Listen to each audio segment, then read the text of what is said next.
Are we on? Oh, hold on. I think we might be working now. I think we might be cooking. All right, I got two mics going here. Hold on. Okay. Can you guys let me know? Thank you, Richie, for texting me, by the way. I appreciate the text. I saw Eric in the chat saying that I was muted earlier. Can you guys hear me now? Please let me know. As we get going here with episode 638 of #AskGSM, February 17th, 2026. I know the delay in the chat is about 10, 15 seconds or something. But if you can hear me now, please let me know. I appreciate you letting me know. It was before we got going here and we had 5-10 minutes of video that was not recording. We hear you. Thank you, Eric. I appreciate that. We should be good. Thank you, Richie. Scram muted himself. Episode 639, loud and clear. Thank you, Richie. Thank you guys in the chat. I appreciate it. All right. Thank you guys for joining here today. What I was saying while I was muted is that, ironically, I was mentioning that we had some technical difficulties, which is why I started the show a little bit later than normal. I had some camera issues, then the stream wasn't showing up. The video should be streaming properly, as you guys are. It's probably working, because you guys were telling me that it's working in the chat. And then evidently I had mic issues as well. I updated drivers on my laptop a day or two ago. I think that fucked up stuff here on OBS Studio for me. I don't know why, but that's technology for you in a nutshell. But I'm glad we can get that out of the way as we got going here today, and we will not be muted for the rest of the show, hopefully. Fingers crossed we don't have any more issues, but hope you guys are doing well. Thank you for joining me for episode 638 of #AskGSM here today for Tuesday, February 17th, 2026. I am Graham GSM Matthews. Hope you guys are doing well. If you haven't already checked it out, please go back and check out last week's episode, almost 3 hours, with Randy Cruz at Randy J. Cruz on the Twitter machine. He's awesome. I've known Randy for over a decade. A great podcaster in his own right, does a lot of great shows. He joined me for a special guest edition of #AskGSM last week. We've been trying to work on getting it going there for a while, getting him on the show, and I was able to work it out. And I'm glad we had him on for last week's episode. So go back and check that out if you haven't already. Very fun episode of the Randy Cruz. And here today, we're going to be answering all your questions from all over the place. So be sure to stick around for that. Want to shout out the channel members first and foremost, though. Alexis, Miss Maud Matthews, Dillon, DiGiacomo, Mrs. Renee, Daniel Malcolm, at I'm Quarter on X, DJ Swerve1, at Swerve1 on IG, Mr. Marceau, at RJ_Marceau on X, John Ritland, Real Honesty with John Ritland on YouTube. Richie, of course, Red Planet Wrestling on YouTube. And Average Grunt at gruntwrestling.bluesky.social on Blue Sky. More information and how to become a WrestleRant All Access Pass channel member. $5 a month. Gets you top billing here on #AskGSM and WrestleRant Radio. Shout-outs at the beginning and end of every single live stream that we do, when I'm not muted, that is, here on the channel, including #AskGSM and WrestleRant Radio. Early and ad-free access to certain videos here on the channel, and so much more. Also, badges and emojis in the live chats for these live streams that we do, typically on Tuesdays and Thursdays. So sign up for that. More information on that down below in the description box. But at the very least, if you want to support the show, be sure to like this video, subscribe if you haven't already, turn on notifications to be notified every single time we go live here on the channel and every single time we upload new content. If you want to send in a question to this very show, for your scheduled question to definitely appear here on the episode if you can't join us live, or even if you are here live and you want to send in a question ahead of time. If it's in the mind, you don't want to forget about it, you could do so by tweeting me on X at WrestleRant with the hashtag AskGSM. Find me on Facebook as well, facebook.com/Graham.GSM.Matthews. Drop a comment on the post I usually put up on Monday nights, if not on the wall itself. And I will also include your question in next week's edition. If you include your question down below in the comment section on this very video, after we're done being live, of course, and I'll include your question in next week's episode, as I said. So I think that's all the housekeeping stuff. We'll pull up the chat here. And there's Richie with the Veer emojis as well. Always appreciated. You unlock access to those. I'll have to switch out some of those emojis, by the way, very soon. But if you are a channel member, you unlock access to the badges there in the chat, including Love Ziggler is one of them. But nonetheless, we will pull up the chat here. Give me just 1 second. Boom. Can you guys still hear me loud and clear for episode 638? So I'm bringing back this format that we've had on and off here on the show for the last several weeks. We did not have it last week with Mr. Randy Cruz. I don't think so anyway. We might have. But it's a lot easier, I feel like, when we have the chat available here on the show and we're just answering the questions as we go. But we'll have the chat here, and then a little bit later on, I will answer your questions that you sent in ahead of time by having the questions here on the screen. But that won't be until later on when we answer the scheduled questions. So let's get to the chat first. First and foremost, Alexis is here as well. All right, we'll get to that chat. We'll get to those chats a little bit later on. No questions, like, I guess, in the last little while since we hit live. But anyway, Fernando said, Buenos dias, WrestleRant. I think Becky is in her all-time best currently. In reference to today's question, is Becky Lynch, has she regressed in the ring? Got a question about that we'll answer a little bit later on. He's asking, what are your thoughts on the Bojangles comment that Kevin Nash made to Javon Evans? So I did see what he said. Legitimately, I had no idea who Mr. Bojangles was until I saw someone do a video on it that popped up on my timeline a few days ago. I think it was yesterday. Gonna be completely honest, that comment that he made sounds incredibly fucking racist. At the very least, it sounds problematic. Without even fully, maybe it's not. Maybe it's not racist or problematic. I don't know. And it's not as if, to my knowledge, that Kevin Nash has a history of making stupid... I mean, he has a history of making stupid comments, as most people do. Most former wrestlers who have a podcast are bound to make a dumb comment here and then. But as far... Or, every now and again. But with that comment specifically, I don't know. It kind of sounded a little racially coded to me, personally, even if it wasn't intended that way. Thought that was a dumb thing to say. But even taking the racist part out of it, he's basically saying, to my knowledge, according to what I had seen, how I had seen people interpret that comment from Mr. Kevin Nash, was that Javon Evans is too happy-go-lucky, he's a high flyer, always smiley and whatnot. The kid's 21 years old. And I'm not even saying that's his gimmick is to be happy-go-lucky. That's just who he is. He's authentic. He's legitimate. His promos are not the greatest, but they feel real. It feels like you're talking to a 21-year-old kid. I don't know if they have anyone on that roster, main roster right now, that is younger than Javon Evans. And he just wrestled in the main event of Raw. I think Javon is great. I'm a big fan of Javon. I don't really see, or at least I don't agree with what Kevin Nash is saying, even the racist stuff aside. Even if that was the point he was trying to make, like he's always too happy-go-lucky, blah, blah, blah. I don't really, one, agree with that, and two, I just thought it was a stupid thing to say. Just didn't really seem to make a whole lot of sense, and I just don't personally agree with it. So, curious what your guys' thoughts are. Fernando also said, should we read more into the AJ Styles tribute next week? Is it just a tribute and nothing more? I don't think so. I think it's just a tribute. I don't really think there's any real reason to read into it. Maybe there is. But if you were wondering, as most people were, as I was, why do this now and not, when we had, right after he retired, like they didn't do anything at the Rumble. They didn't have the roster come out. They didn't do anything on the next night's Raw, after the Royal Rumble, that Monday. They're waiting until next week because they were in Atlanta, which I like. I like the fact, it's not as relevant as it was 3 weeks ago, but I like the fact they're waiting until they were in his hometown, home state, whatever, for them to do something for Styles. Now, I don't know exactly what this tribute will consist of. They literally just did a whole ass video package chronicling his entire career this past week on Raw.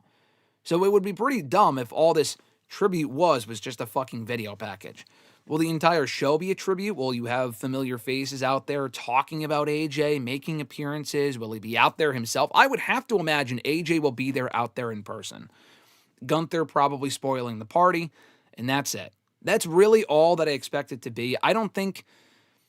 The thing is, I had seen people asking or wondering whether it would turn into an angle. And it could. I'm not denying that it's impossible that it could.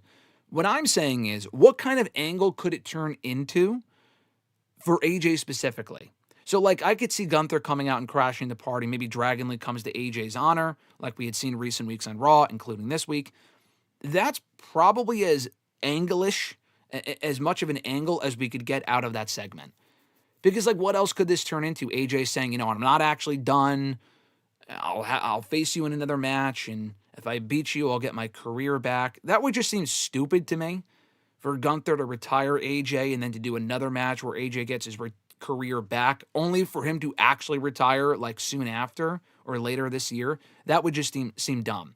The leading suspicion for a while, and I'm not going to lie, I thought the same thing, that he could, and it is still possible, that he could go elsewhere.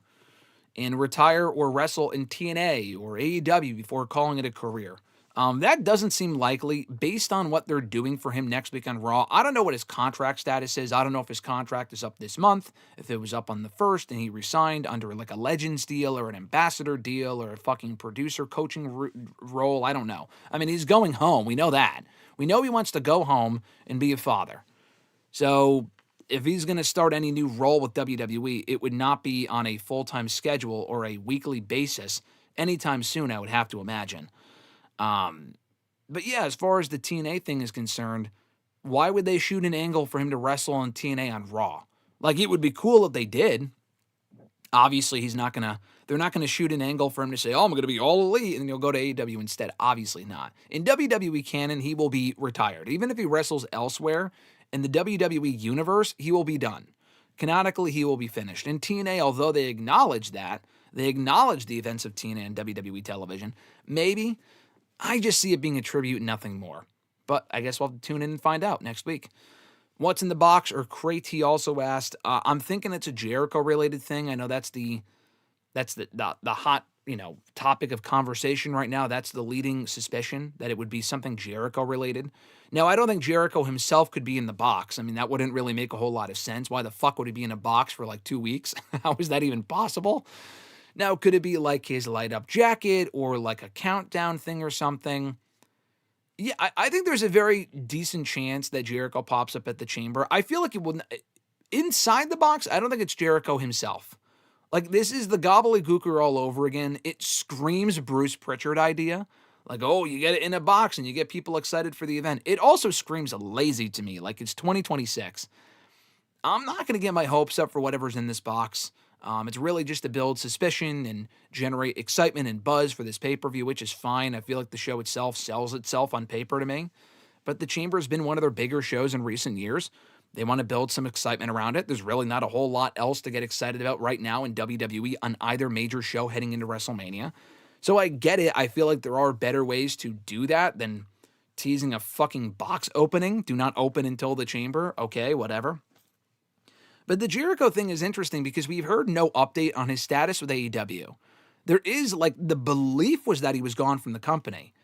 But we've also seen a lot of reports indicating that he is still on their internal roster, and he's still on their website. We know that for a fact. You go to their website, he's still there.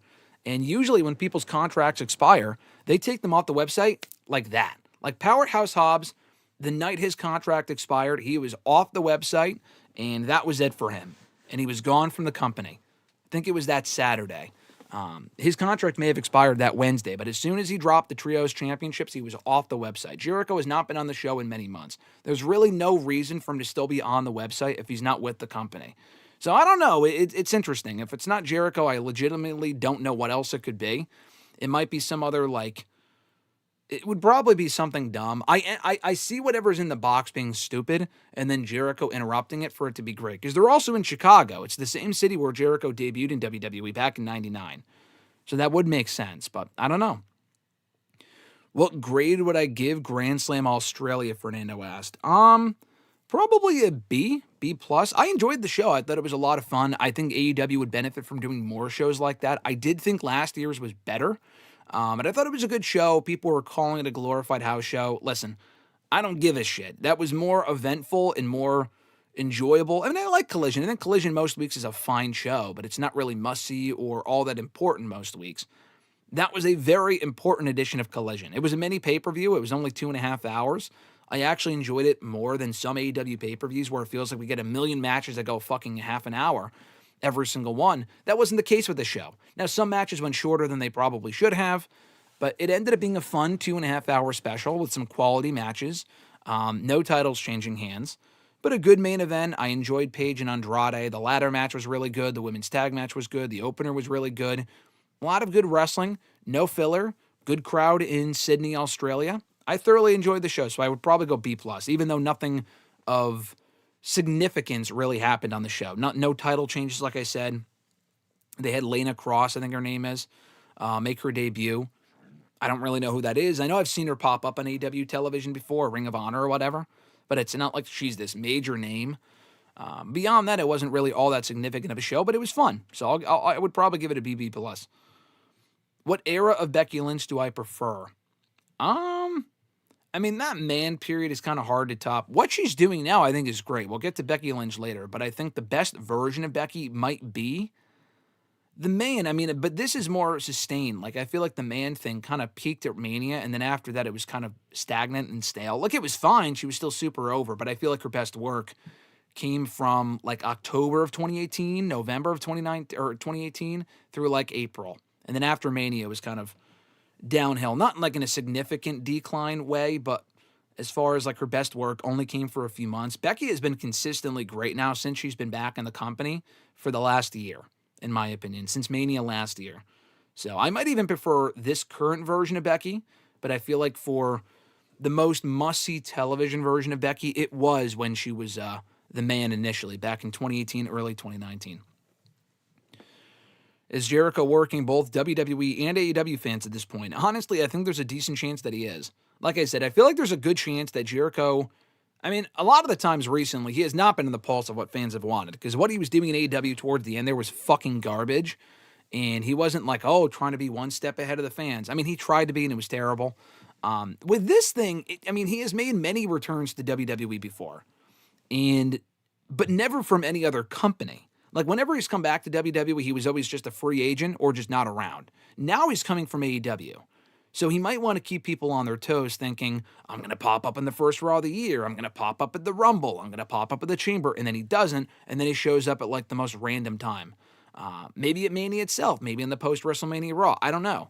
There's a very decent chance he's also still under contract at AEW. We just don't know. And I like the fact that we don't know. It's exciting. It's unpredictable. For people who don't give a fuck about Jericho in 2026, I mean, I didn't really give a shit about what he was doing in AEW towards the end, but for one final run in WWE, I'm on board. If he's not being shoved down our throats the same way that he was in AEW, doing some of the garbage that he was there, with the right supervision creatively, I think Jericho can be a fun asset for one final run in WWE. We also haven't seen him in this company in almost 8 years, consistently in almost a decade, because even 8 years ago, he was in one Greatest Royal Rumble, which was trash, for like 5 minutes. Prior to that point, he hasn't really had a run in WWE since like early 2017. It's been almost 10 years. That's a long time. So I'm looking forward to seeing what they do with him when he comes back. And I like the fact that we just don't know when he's going to show up or what he would be doing when he shows up and when he's going to show up, where he is currently. He hasn't answered any of those questions, so I do think it's intentional.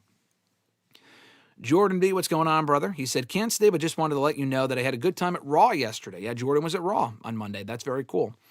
He also said it was fun watching Javon Evans live in attendance for the first time. Me and Dad agreed that there was too much talking. I'm also mad that I missed Obafemi wrestling on Main Event. Yeah, I heard that Oba was wrestling on Main Event. He did make an appearance on Raw last night, but like in a backstage segment. That sucks that you missed him on Main Event. But yeah, that is cool that you enjoyed yourself at Raw last night. That crowd sounded dead as fuck. I mean, the show was not the most exciting, so I'm not entirely blaming you guys or you and your dad. I'm talking the crowd. There wasn't a whole lot to get excited about, but like during the main event and other portions of the show, even during like the Becky AJ promo, which I thought was like fine or at least good, good if at the very least fine, the crowd was just completely fucking silent. Like, I mean, there's one thing to say about like them paying attention and listening. Like, they didn't pop for almost anything on that show. Memphis was just not a great crowd last night. Not a great show anyway, but that crowd was almost fucking dead silent, which was surprising to me, honestly. To the degree that they were quiet is my point. Give Me Back Shot Monster says, if Jericho isn't a part of that box reveal at Chamber and does not appear on WWE TV by April, I'm assuming neither WWE or AEW cares about him and we don't see him on either brand for a long time. I'm going to tell you right now, brother, that is the farthest thing from the truth. I'm not saying fans don't care about Jericho. There are absolutely a segment of fans, myself included to a certain degree, that would be curious and interested and excited to see him back in WWE. I have no interest in seeing him stick in AEW. I don't know who would want, honestly. Even AEW fans, like even the diehard sickos, I don't think want Jericho to stick around in AEW. He's done everything he can do there, and then some, and then other stuff like twice. He's got to go. Tony Khan, though, wants to keep Jericho. I doubt, he might have other people telling him, hey, he's not really worth the investment at this point, but he would want to keep Jericho. Jericho's a massive name. He's close with them. He helped build that company from the ground up, whether people want to admit it or not. he would obviously want to retain Jericho. WWE obviously wants Chris Jericho. If they know there's money to be made there, and there is in one final Jericho run, regardless of how long it lasts, they want Jericho back in WWE. Does WWE. There's not no interest there. And it's not as if he left on bad terms. Like the Punk one, they obviously brought back Punk, but like the argument there was they know they can make money with him, but like, oh, we kind of left on bad terms and the AEW stuff ended poorly. Is he even really worth the risk? And clearly he was, because he's been back now for a few years, having a great run. Jericho isn't as big of a name as Punk as far as like the amount of money that they can make off of him at this point, in my opinion. But he's still an asset, especially as a legend that they could do some stuff with, and merchandising and podcast and whatnot and shit like that. So they obviously want him in the company. If he's not on TV by April, again, like I said, it's either because he's still under contract to AEW and his contract expired a lot later than people expected or originally believed, or he either re-signed with them or WWE is just waiting until the right time to bring him in. Or he's got other shit going on like his touring and stuff like that. So again, I really don't think, even by April, I do think we'll see him on WWE television, even if it's on the post-WrestleMania Raw. But if we don't, there's a reason for it, and it's not because they don't care enough to bring him in. We're not talking about some, like, I mean, listen, I love the guy, but it's not like it's Karrion Kross, who it's like, oh, I like Karrion, but it's not like WWE let his contract lapse. For as far as we know, AEW did not reach out to Karrion Kross. They don't fucking want Karrion Kross on their show. They don't really see the value in bringing in Karrion Kross, Killer Kross, whatever. WWE let his contract expire. They don't really seemingly give a shit about Killer Kross. Jericho is a much bigger name and much more of an asset than Killer Kross. That's just a fact. Not that you're asking that, but I'm just using him as an example. Fernando said, what are your thoughts on Ronda Rousey getting back into the Octagon versus Gina Carano? I saw that announcement. I will speak more about this on Thursday with RJ because he's more of an MMA expert than I am. It's clearly just a money-making thing. We're in this era now of Netflix and streaming and all this other nonsense. I mean, it's not really even just now. They were doing this a decade ago with like Floyd Money Mayweather versus Manny Pacquiao and all those other fights. Conor McGregor versus Floyd and all this other shit. It's all just money-making stuff, but it's at a point now where it's just fucking sad. You know, where like the Mike Tyson, Jake Paul thing sucked. I mean, it was so underwhelming. And I think they did another big fight I think they just announced Mayweather and Tyson recently, like the other day. And it's like, why? I mean, I know why, like it's for money reasons, but I have no intention of watching it. And other than just to watch an embarrassment, like there's no real excitement there at this point. They missed the boat by a number of years. They missed the mark there by several years. The Ronda thing seems less like an embarrassment because it's not like these are two women that are like 60 or 70. Like, how fucking old is Mike Tyson at this point? You know what I mean? Ronda Rousey, like, neither of these women are that old, to my knowledge. I mean, Ronda's probably, like, mid-30s, late 30s, max. Gina Carano, I don't know. But it is a money-making thing. Ronda has not competed in over a fucking decade. Almost a decade. Since late 2016. And she didn't look great in those final few fights. It's like the Brock thing when he came back a few years ago. He looked decently enough, but, like, he was clearly past his prime. And that age was over, and then he got in trouble with the whole fucking substance stuff anyway. Not that Ronda would, but it's like if she really wanted the fight, or if it was really that worth it, or if there was that much money there to be had with her coming back to the Octagon, they would have done it 5-8 years ago. You know, like she clearly left for a reason. She had her boo-boo job face on. She was upset with losing. I read about it in her book, and I think Ronda seems like a decent person, but some of the way, like how she carries herself, like, oh, like she talked about, like, she was basically suicidal after she lost that second fight. And I mean, winning was her whole life. And I can't really relate to that personally, so I don't really know exactly what that's like. But I don't know. It just seemed like she couldn't really handle that. And, you know, I thought she did well in WWE during that first run. She had a great first run there. The second run, not so much. But she went back to WWE before she even went back to MMA. After having her kid. She rushed back to WWE after having her kid, not to go back to fucking MMA. And even then, she left WWE almost 3 years ago. It just kind of seems like a money-making thing to me. Maybe it would be good. I don't know. Maybe it sparks a new career resurgence for either woman. I just don't see that happening. It just kind of seems desperate to get people to sign up for Netflix and to make money and all this other fucking nonsense. But we'll talk more about it on Thursday with RJ. He might have a different opinion. I don't think so, but we'll ask him on Thursday. Eric said, I'm not convinced it's Jericho in the box. What if it's Paige? I don't think it's Paige. I don't think Paige would be in the box. Listen, I like Paige. Paige is not that big of a name to create this big mystery around. Oh, is she in the box? Who's in the box? And then it ends up being Paige and whatever. Even if it was Paige, first of all, I mean, I feel like if you really wanted to bring back Paige, you probably should have done it in the Women's Rumble. By all accounts, she was not contacted for the Women's Rumble. She was not at the Women's Rumble. They did not want her in the Women's Rumble. I think she will be back at some point, genuinely. The great thing would just be dumb because, like, what's even the end game there? She comes out and it's like, okay, cool. Then what? Is she going to work with fucking Jade Cargill for the championship? We're going to find out Jade's opponent at Elimination Chamber. We're going to find out Stephanie's opponent is, it's obviously Liv. We're going to find that out imminently. Who else does she work with? We're already getting Becky and AJ.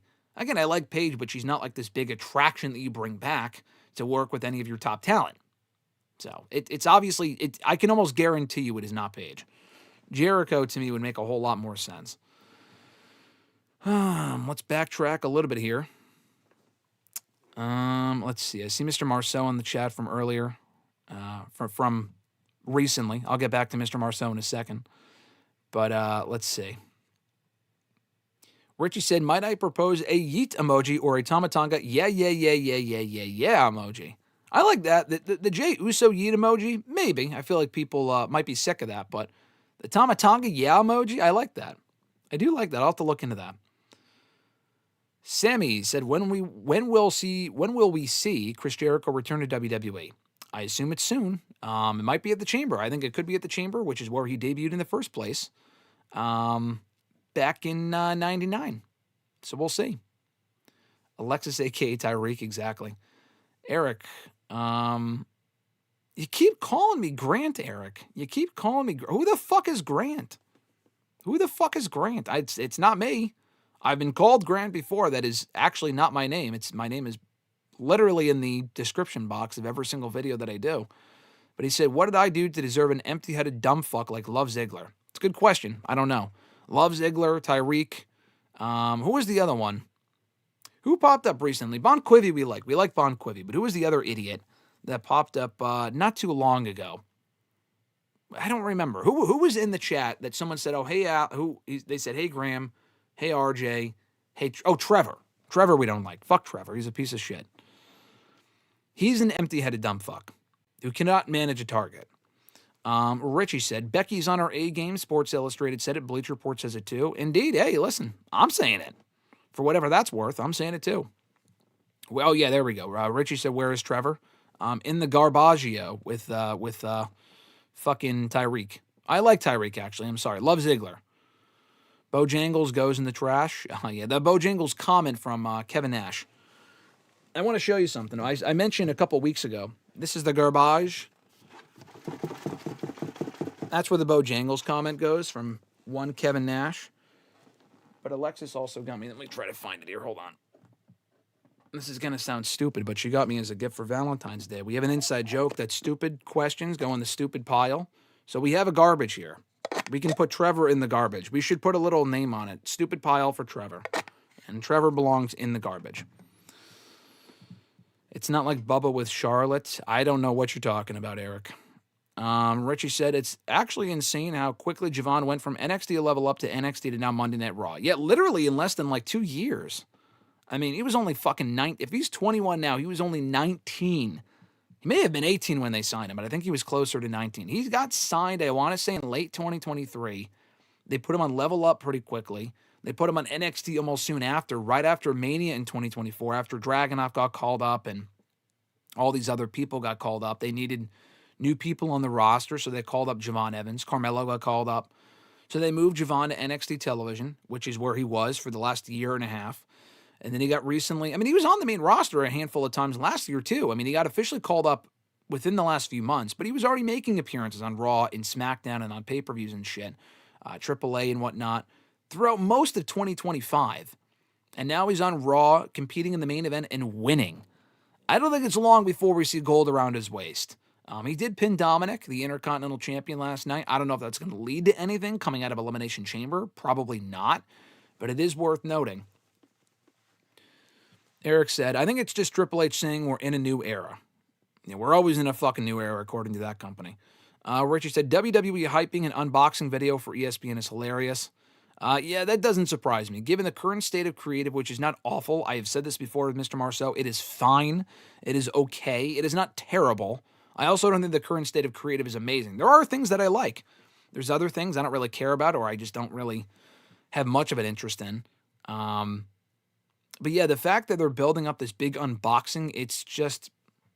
It's lazy. I mean, it just screams 1990 all over again.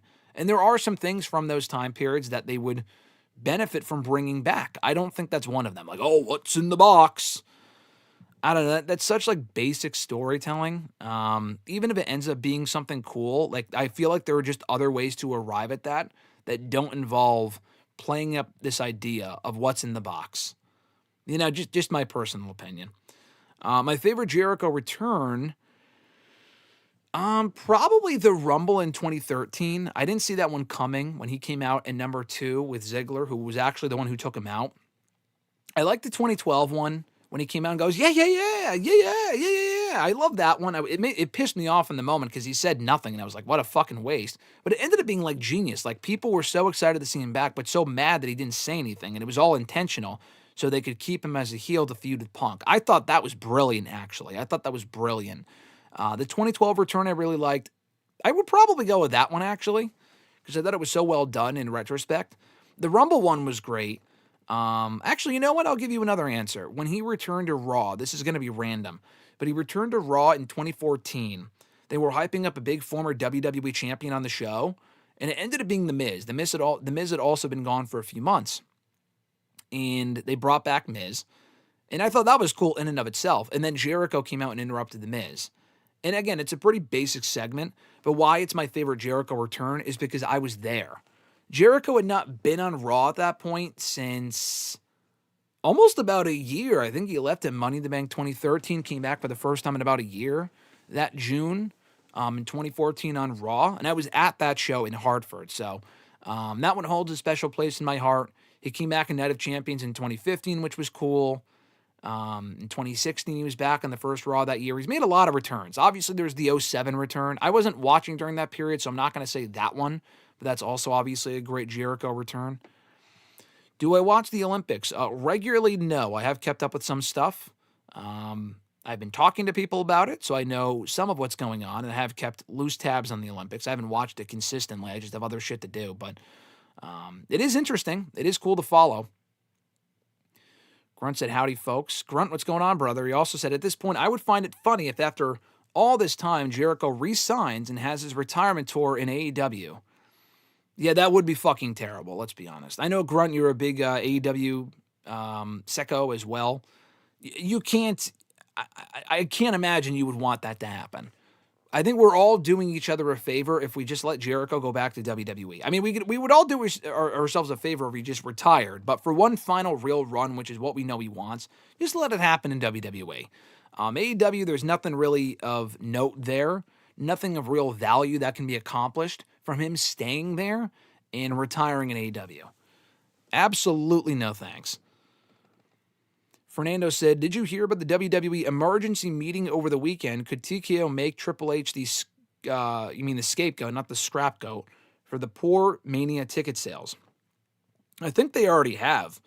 I mean, there's been so many reports about Triple H and there being uncertainty behind the scenes, part of which I've defended. Like, I don't really think the fact that they're constantly changing the Mania card is really that big of a deal. I actually kind of like the fact we don't know the Mania card because anything can happen between now and then, and Mania is not for another fucking 2.5 months. It's not as if they have announced the card and they're changing the card, or Mania is next month, or it's like in 3 weeks. It's in another 2 months.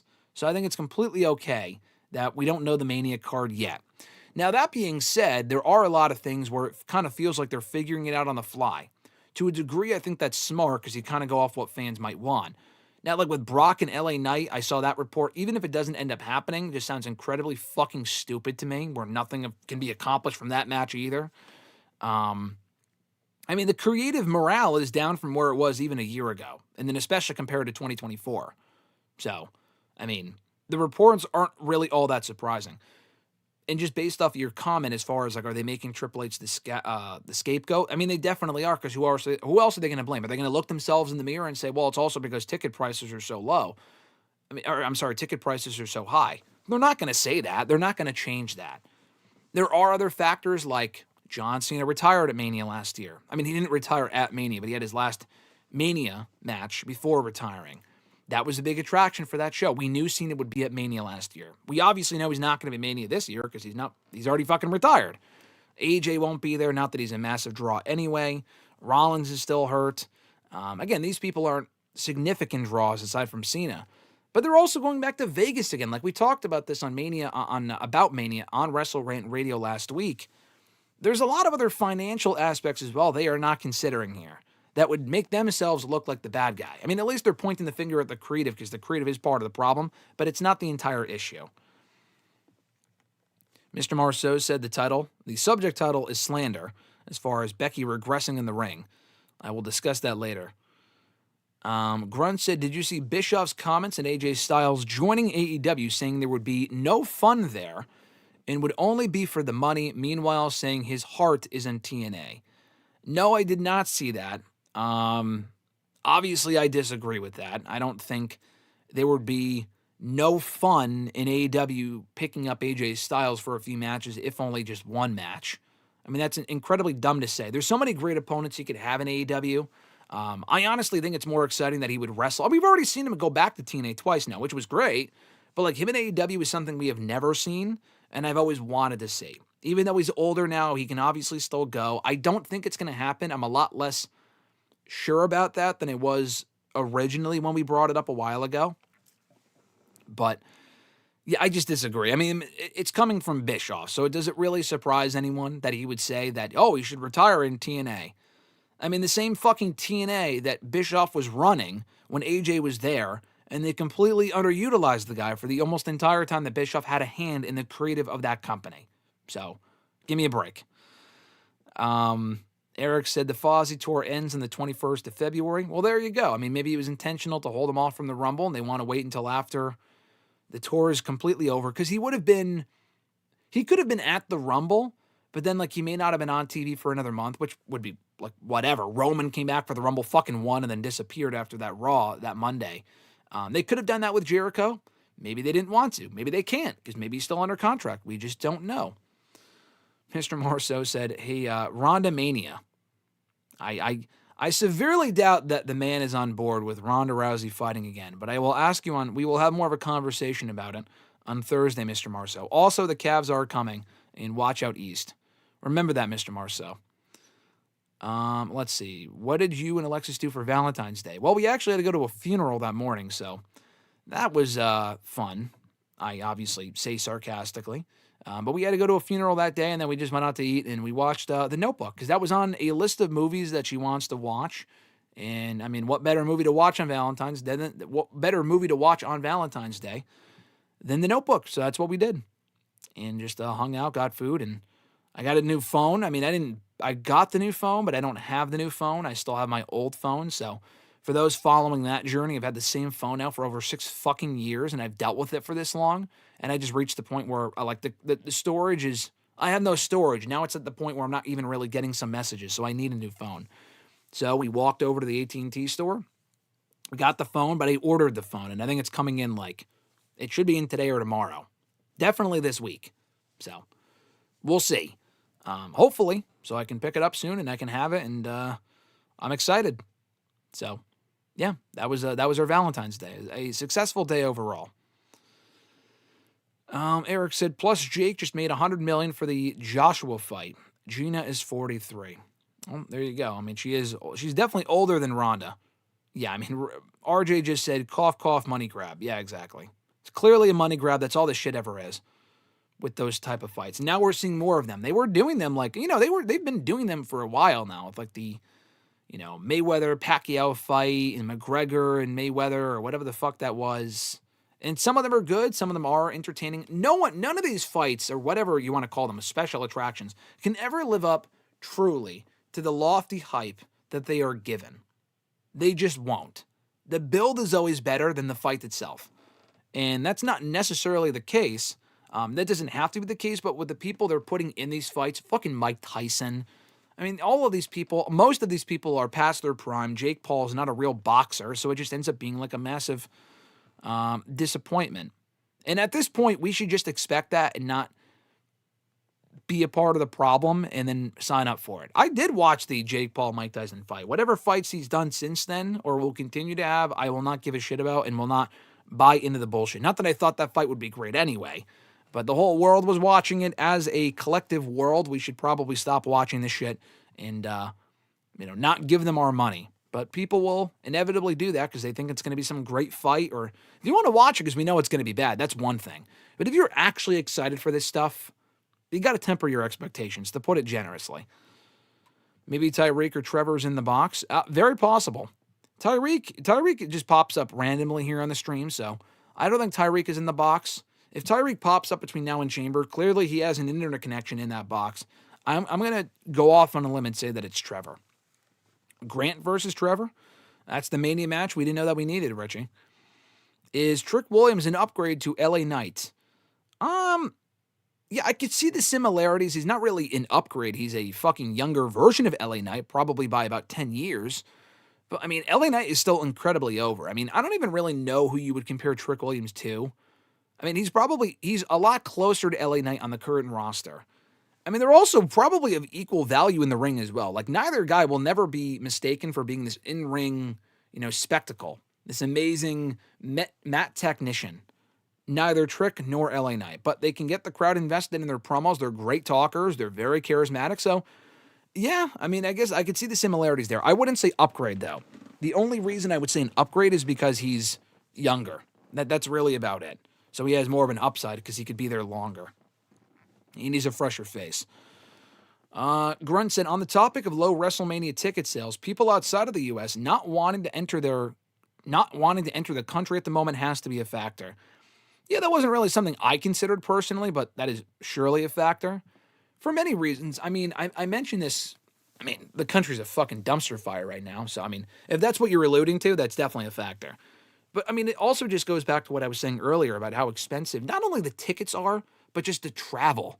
I mean, especially if you are from overseas or from Canada or wherever, you still got to pay for a hotel. You still got to pay for a flight. All of these things are infinitely, not like progressively or gradually, infinitely more expensive than they were even a year ago. The hotels, everything. It cost a pretty penny. And you might pay that if the product is this white-hot product and you can't miss it. It doesn't really feel that way right now. I think what WWE's do, there's a lot of stuff I do thoroughly enjoy. I think the product's perfectly fine. Is it worth the prices they are charging for these tickets and for these events? No, they're not. At this point, they're just getting greedy, which is why they're back in Vegas in the first place. If they just had their way with New Orleans and didn't pivot to fucking Vegas, this wouldn't be as much of an issue. It would still be an issue, but not as much of an issue, in my opinion. Fernando said Javon Evans is going to replace Randy Orton as the youngest world champion ever.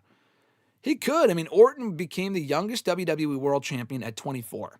Javon is 21. He's probably turning 22 this year. So he's got a little over 2 years. I think he turns 22 in April. So they have about 2 years. Anything can change in 2 years. And yeah, no, they got about 2 years. So anything can change. He's already on the main roster, so it's at least possible. I don't think it would happen, but it's at least possible. Do I think the Inspiration will do good work in AEW? Define good work. I mean, I think the Inspiration are a fine tag team. AEW needs. I mean, they have a lot of women's tag teams as it is. I just don't really see them fitting in AEW. I mean, even in WWE, honestly. I said this already. Someone asked me about them like a few weeks ago. Where could I see them going? WWE or AEW? I think I said WWE just because they were more already established there. But like in AEW is more about work rate. Their matches are not great. Like their matches as a team have never been great. They've always been more entertaining than anything.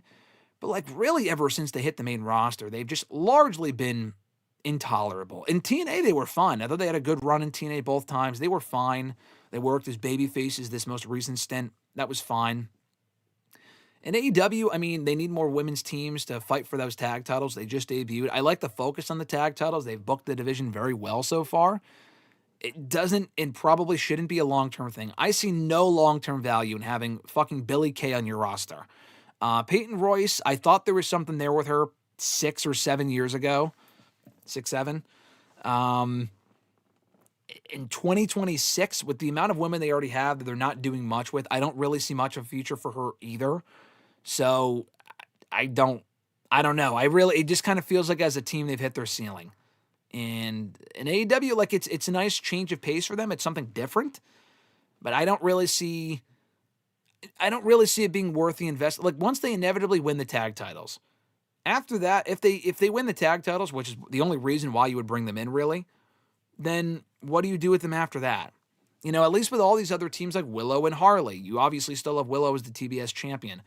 Jamie Hayter and Alex Windsor. Hayter's obviously a star. Windsor, not as much, but she's still very good. You could do stuff with both women on their own. Megan Bayne and Penelope Ford. That also works without them being a tag team at all times. Like, you could do stuff with all of these women on their own.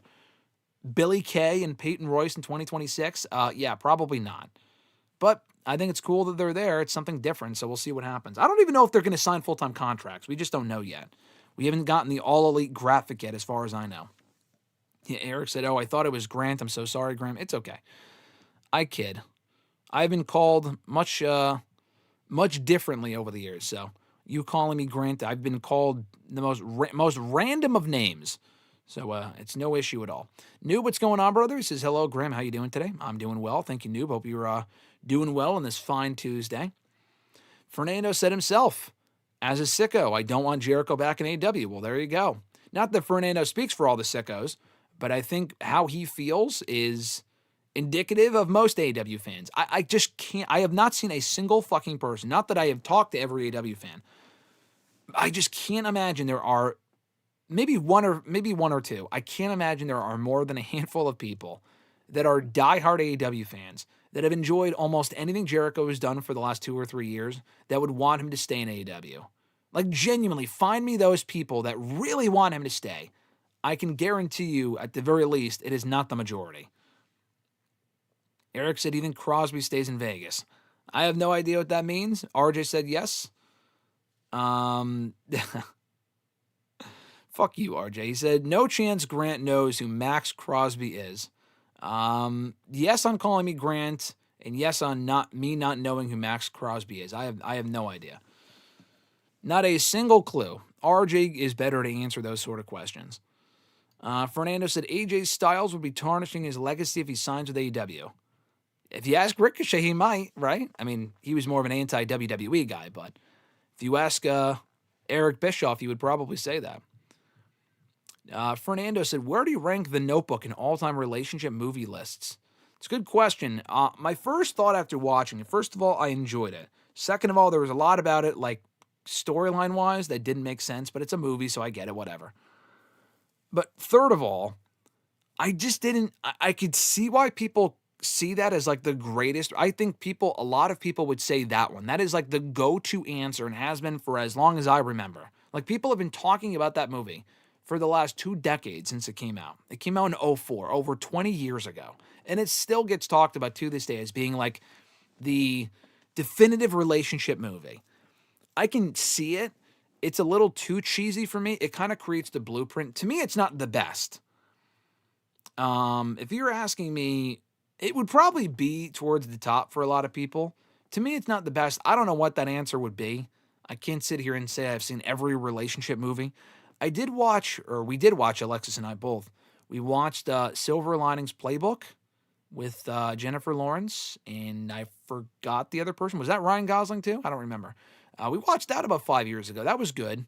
I think that was probably a better movie than The Notebook, I would argue. But, I mean, Titanic isn't like a relationship movie, but that's another like relationship in a movie that I also consider to be like definitive, like, oh, one of the best relationships in a movie of all time and shit like that. So I might say Titanic. I feel like that's like the biggest. It's sad, but I don't know. I feel like a lot of people would say the Titanic, so I would probably go with that. That might be number one. Even though the movie isn't just about that, but that's more so the bigger focal point in that movie than the fucking boat sinking. Yeah, thank you, Richie. He said Bradley Cooper. It was Bradley Cooper and Jennifer Lawrence in Silver Linings Playbook. I've seen plenty of other ones. I just couldn't tell you what they are off the top of my head. It's not like I go see romance movies all the time. And yeah, so I don't know. You would have to throw out a few different names and like, oh, I've seen that or I haven't seen that. I'm not an expert in that field. Let's see. Mr. Marceau just texted me saying he's dying. What, talking about the fucking Notebook or the Titanic? Grunt said, did you see the match listing for the CM Punk Showcase mode in 2026? I saw a tweet about it, and I heard it wasn't great. I didn't see the full match listing. Also, how the fuck do you do a match listing without Jeff Hardy? And they can use Jeff Hardy in the game. He works for TNA. Bro, they work with TNA. How the fuck do you not put the Hardy Boys in that game? Maybe they will be in the game as DLC. But they could have put him in the game and then put him in the DL, or not put him in the DLC, put him on the roster in general. It's part of a TNA section, whatever the fuck. And then you have him work with Punk in the showcase mode. They could have done the Punk Hardy shit. I heard the Cena match isn't in there. Maybe because they already did the Cena match in one of their 2K games like a decade ago. I don't know. That's kind of crazy if not, but anyway. Fernando said, did you hear about the Pirates of the Caribbean movie? Without Johnny Depp in the movie, it will feature Jack Sparrow's son. Yeah, I read a report about that. Who cares, you know? Margot Robbie being in it. But is that a good thing? I like Margot Robbie. Nothing against her, but it's not like that's a big hook for me to go see the movie. I saw fucking Babylon with her in it, and it sucked. I don't really think... I don't know if this is a popular opinion or not. This is turning into a movie Q&A now. I feel like she's slightly overrated as far as like the movies that she's in. Like, people automatically think she's going to be great or the movie itself is going to be great. I don't really think that's necessarily the case. I think she's a great actress. I have nothing against her personally. I'm just saying that just because she's in it, it's not going to make it like this fucking blockbuster. I really don't think so. If Johnny Depp is not in it, I genuinely don't care. But even when he was in those movies at the end, they really weren't that good. I saw the fourth one in theaters. It was okay. I watched the fifth one on Netflix. I honestly couldn't even really tell you anything about it. I watched it years later and did not give a shit. It was not that good. And now they're going to reboot it again. I think those first three, though, people will only tell you the first one was great. I disagree. Those three movies are awesome. And I think they genuinely, hot take here, get progressively better 1 through 3. Second one is great. Third one is cinema to me. I love the third one. Let's see. Britchie said, not to get too grim, but does WWE pivot from Minneapolis to a new location this August for SummerSlam due to, the ongoing issues that have been transpiring since the start of 2026? I don't think that's a stretch to say. Do I think they would move it? No.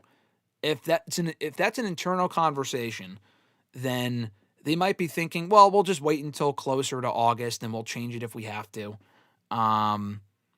I mean, there were issues going on around Saudi Arabia with the whole, the bombing thing or whatever last summer before they went there for Night of Champions. They didn't fucking flinch. We were talking here on the show, should they cancel it? Should they move it? They didn't do anything. They just went there as normal. And they weren't, super in danger of dying, but it's still, intimidating. Especially for the families of the talent that have to go there and shit. They may have been uncomfortable. Listen, if they didn't cancel that show, I don't think they would move the show in Minneapolis. Should they? I'm not going to sit here and say they should. I don't know. I mean, it's still too soon to say. We're still 6 months out from that show. But if your question is, do I think they will? Genuinely, probably not. I mean, if it's WWE we're talking about here, probably not. Fernando said, is Sammy Ziggler starting to look like the weak? Is he starting to look weak? The longer the story goes on with him not being able to win the big one. Yes. Now, I will sit here and tell you, I still want to see him win the world title. I don't know if I'm in the minority on that now. It's been 10 years. I don't think he should have beaten Drew at the Rumble. I thought he should have won the title by Mania this year, but they're doing something else with Cody and Fatu. Okay, whatever. I said this to someone. I said this to Swerve, actually, my buddy Swerve. We were texting about it yesterday. If Sammy doesn't win, I know I'm probably giving them too much credit on this and too much leeway. If he doesn't win the title by Mania next year, then it's over. He probably shouldn't. There's no way they have him talk about winning the world title this many times without actually delivering on that big moment. He will win the big one. He will win the world championship. It's all a matter of timing. Like the Roman Reigns win, people will tell you he should have won in the Chamber 3 years ago. No, he should not have. Him beating Roman on that show a month before Mania would have been fucking stupid. It would have been more about a short-term moment than the long-term story. That would have been dumb. There have been other opportunities where he probably should have won. I would make a bigger argument for those, but not on that show. He shouldn't win the Rumble this year. He's not going to win the belt at the Rumble and then defend at Mania. That's not going to happen.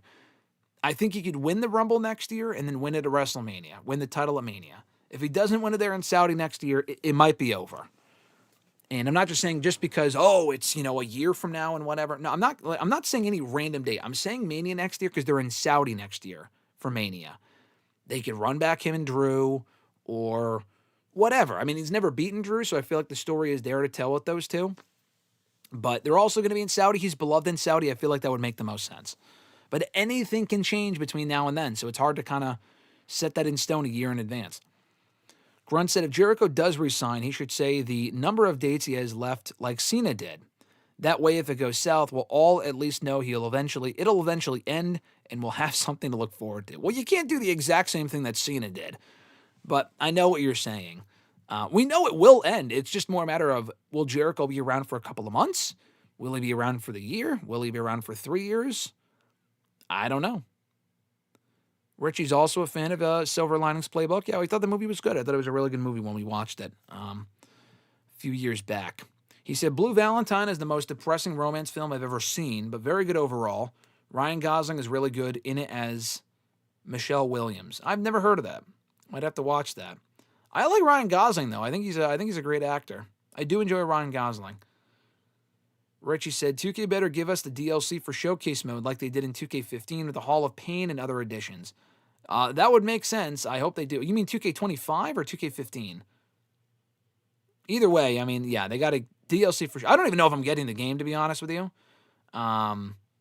We'll see. But for the Punk thing alone, the fact that Nick Aldis is in the game with his NWA theme makes me want to legit get the game. Like, I'm not even kidding. Fernando said, I think Jade has had her best match, or do you think Jade had her best last... Did Jade have her best match last Friday versus Jordynne Grace? Do you agree? In WWE, yes. In general, I would really have to think about it. Probably. I mean, even the Grace match wasn't, like, amazing. I don't know. I feel like the Chris Statlander match was probably better. The second one they had, the rematch, it was her last AEW match. I think that was better than the Grace match, in my opinion. The Grace match was one of her better matches. It's kind of a low bar because she doesn't have great matches consistently. Her best WWE match? Probably was. Alexis said Wuthering Heights got terrible reviews and Margot Robbie was in it. Well, there you go. No one's untouchable. Grunt said, can't wait for the Dynamite in Minneapolis. Do you think the chants have been loud so far? Woo boy. Yeah, I know. I was thinking that too. And it sounds like, I saw the report last week from Meltzer saying, they kept Brody King off the show for the, they're going to keep him off and they're not going to feature him because of the ice chants and shit. And then Warner denied that, and then he was on, obviously, the Grand Slam show. So I'm glad that was probably bullshit and Meltzer was wrong on that, because that would have been incredibly dumb if that was the case. Hopefully they don't mute the chants. That's just me when they go to Minneapolis. Daniel Malcolm, what's going on, brother? He said, Fernando said, a lot of people are saying AEW is on its best run since its debut. Do you agree? No. I think AEW is doing good stuff right now. I think the best period for the company was when they came back from the pandemic. That stretch of shows in the second half of 2021, the show was must-see. I mean, and not just because of the debuts, but the storylines were hitting, the crowds were white hot, they were bigger than they are now. I just don't agree with that. I think people also said that a year ago, and that was definitely not fucking true. Yeah, I just can't say that's the case. I just can't. There's a lot of good stuff going on in the AEW right now. Like I said, like the world title picture is awesome. The world title picture might be the best it's ever been. But like the overall company, best string of shows that's just not true. Not that it's bad. They've had far worse, but it's good. It might be the best that it's been in a few years, but the best ever, I don't know if I would say that. Grunt said, my assumption is the reason why Money in the Bank 2011 in this feud with Ray in 2010 isn't in the game is because both heavily involved people either not signed to the company or are straight up blacklisted.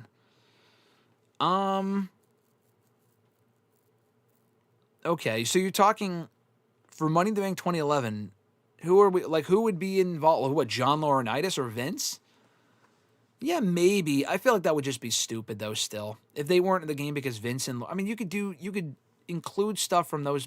from that fucking... I don't know. You don't have to include them. I guess it's not historically accurate, but whatever. I mean, Vince, they've showed him on TV. They showed him on TV at the Rumble. I don't know, man. With the Ray thing... Who are we talking about? Like Serena and Luke Gallows and Joey Mercury? Again, who gives a shit? You know, like they're not even the best parts of that storyline. You could have Punk in the Ray stuff in that game. I don't know. I just think that's dumb. I know you're not saying that it's fact. That's just your speculation. If that's the case, dumb. I mean, you even said Vince McMahon and Johnny Ace for the former and Gallows and Deep for the latter. You could still put those matches in the game without featuring any of those people. The Jeff Hardy feud not being in there is the worst one, though, because at least they did the Money in the Bank one already about a decade ago in one of these games. And the Rey Mysterio one is great, but, like, okay, if it's not in there, whatever. The Jeff Hardy feud is one of the most memorable, if not the best CM Punk feud in his entire WWE career. Like, people remember that. The matches were great. Very memorable. How the fuck do you not do... And it makes... Like, Jeff Hardy works with the company. He was in NXT. He was an NXT Tag Team Champion 4 months ago. That's the thing about it that doesn't make sense to me. Richie said 2K... Oh, yeah, 2K... Okay, so he did mean 2K15. He said 2K15 had DLCs for Showcase Mode that year, and it was pretty cool, along with additional superstars. With 2K26 omitting some notable Punk matches, I'm saying they should adopt the same method. Okay, so I thought you were talking about 2K25. I did not think they were doing that as far back as 2K15. That's pretty cool. Johnny, what's going on? He said, All Out 2021, Full Gear 2021, and Revolution 2022. 3 classics back to back to back. Yeah, talking about like the best stretch AEW's ever been on. Yeah, those are 3 of their best pay-per-views ever. Here is how great the product was at that point, how great those 3 shows were. Those 3 shows were so great that I went to All Out 2021, and it was not close. We went to Chicago for that show. We flew all the way to Chicago. That was before the Punk rumors even started, bro. We got our tickets to that show before Punk and Bryan were even rumored for All Out 2021. We went to All Out. I have not flown to an AEW show since then. I've been to AEW pay-per-view since then, but if they're like in Long Island, I'll go. Or we went to one in New Jersey, Full Gear. I have not flown to an AEW pay-per-view probably in the last 5 years. But we went to All Out, and then I didn't go to Full Gear and Revolution, but I went to go see them in a movie theater. Now, let me just remind you, just let the record show, I can watch those pay-per-views for fucking free, then and now, because the whole Bleach Report connection, they were on BR Live at that time. I still get the shows for free now, but especially back then, they were on BR Live, and as someone who works for Bleacher Report, I could watch the shows live. I could have watched those shows for $0, but instead, we drove 45 minutes to a movie theater to go watch them and pay full price tickets to watch those fucking shows in a movie theater. Both of them. Revolution and Full Gear. Full Gear and then Revolution. That's how great those shows were, that I wanted to do that. I'm just saying I don't think, and I would not do that now. It's an option. I would not do that now. Even for a WWE pay-per-view, most likely. Fernando said, Tegan Knox has, I did not see this. Tegan Knox has announced that she is having her very last match. Would you consider her career a disappointment? I would, actually. Tegan Knox is someone I've been a fan of since she showed up in NXT UK all those years ago, or really since the Mae Young Classic. Her career got ravaged by injuries, but it's also not entirely the fault of the injuries. She had a chance recently to sign with AEW. I guarantee you, they would have signed her, and I think her girlfriend, I think Miranda Alizé is her girlfriend. Doesn't matter if they're together or not. They're tag team partners. They had an opportunity on Collision maybe once or twice. Whatever the most recent time was, they got heat for like walking out or not wanting to lose or some shit. And they ended up signing the team that filled in for them, Maya World and Hyon, who are good. They may have ended up getting signed anyway. I guarantee you, Tegan Knox and Miranda Alizé would have been signed had they not pulled that shit. And because of that, I mean, she wasn't really being booked anyway is the thing. It's not like she was this hot ticket on the indie scene. She got fired from WWE about a year and a half ago. She's barely been booked since then. Like, she went the OnlyFans route, which is whatever. I mean, I don't know if she would be doing that sort of stuff if she was being booked consistently and more often, but she wasn't. So I guess she's retiring from wrestling. I can't say that's entirely shocking based on her career trajectory in recent years. It's definitely disappointing, though, considering what she was and might even still be capable of, even now. But especially a few years ago when she was a top prospect in WWE. She was reportedly going to win the Mae Young Classic the year that, who won it that year? She wasn't in the 2017 one because of an injury, but she also got hurt in the 2018 one against Rhea Ripley. And I think who won that year? Toni Storm. She probably wouldn't have won that year did Toni Storm had Tegan Nox still been around. So it's kind of crazy how much can change. And she also had a good run in NXT before she, again, just got ravaged by injuries, and then she got fired, and then she was brought back, and they didn't do shit. I agree, Richie. Tegan Nox retiring before TKA6, or GT, I almost said TKA, like TKO. GTA 6 comes out is crazy. I agree. Hangman shouldn't have the trios titles if he's going for the world title. I agree. They won the trios titles a month ago from the Ops, have not defended them once. I like Jet Speed. They have good chemistry with Paige. They're not even really focusing on the trios titles. They're a complete afterthought. Why even fucking have trios titles? Genuinely. Give them to the fucking Rascals and move on. Willow will have to drop the tag titles and focus, or she should have to drop the tag titles to focus on the TBS title. I agree. I think her and Harley are a good team. I don't think they should be the tag team champions. If Willow's the TBS champion, put her full focus on that. Fernando said, if you were AJ Lee, do you want to win the IC championship in Chicago at the Chamber or at Mania? It's a good question. Like if I'm AJ Lee as a person and I had a choice, probably at WrestleMania. I mean, the Chamber would be cool because she's in her... I mean, this isn't entirely accurate. They said on Raw last night, her hometown of Chicago. Yeah, she lives there, so technically it is her hometown. She's not from Chicago. She's from New Jersey. When I hear hometown, I think of where they are from, not where they live now.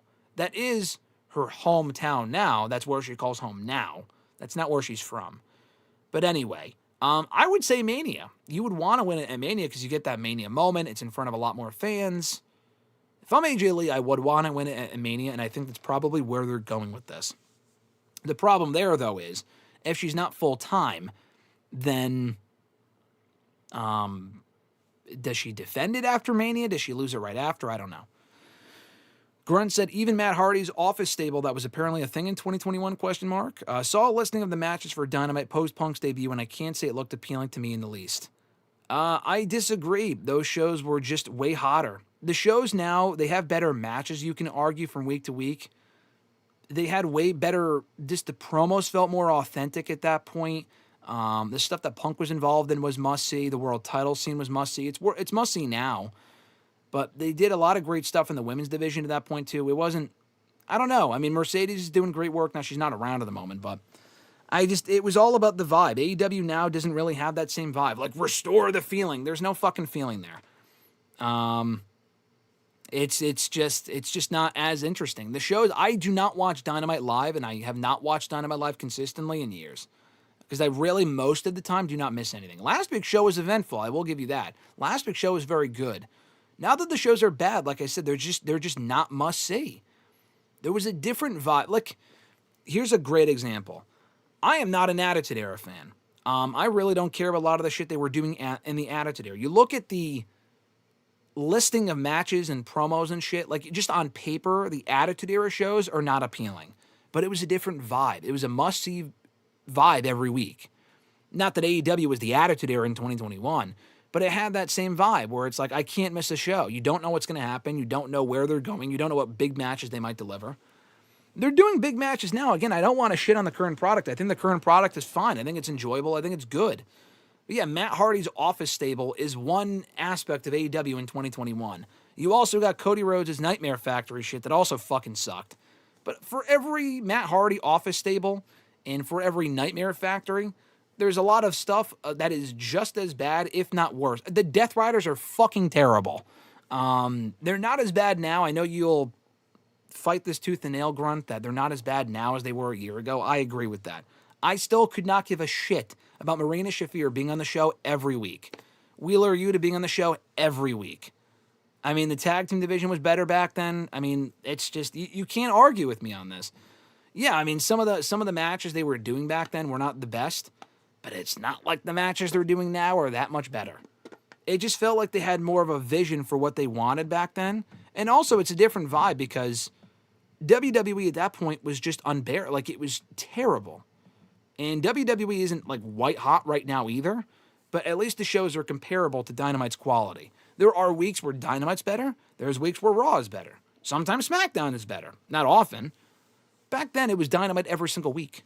And you also had less hours of television. You have more hours of television now with Collision, and Collision is not important at all. It's a fine, solid show. It is completely inconsequential.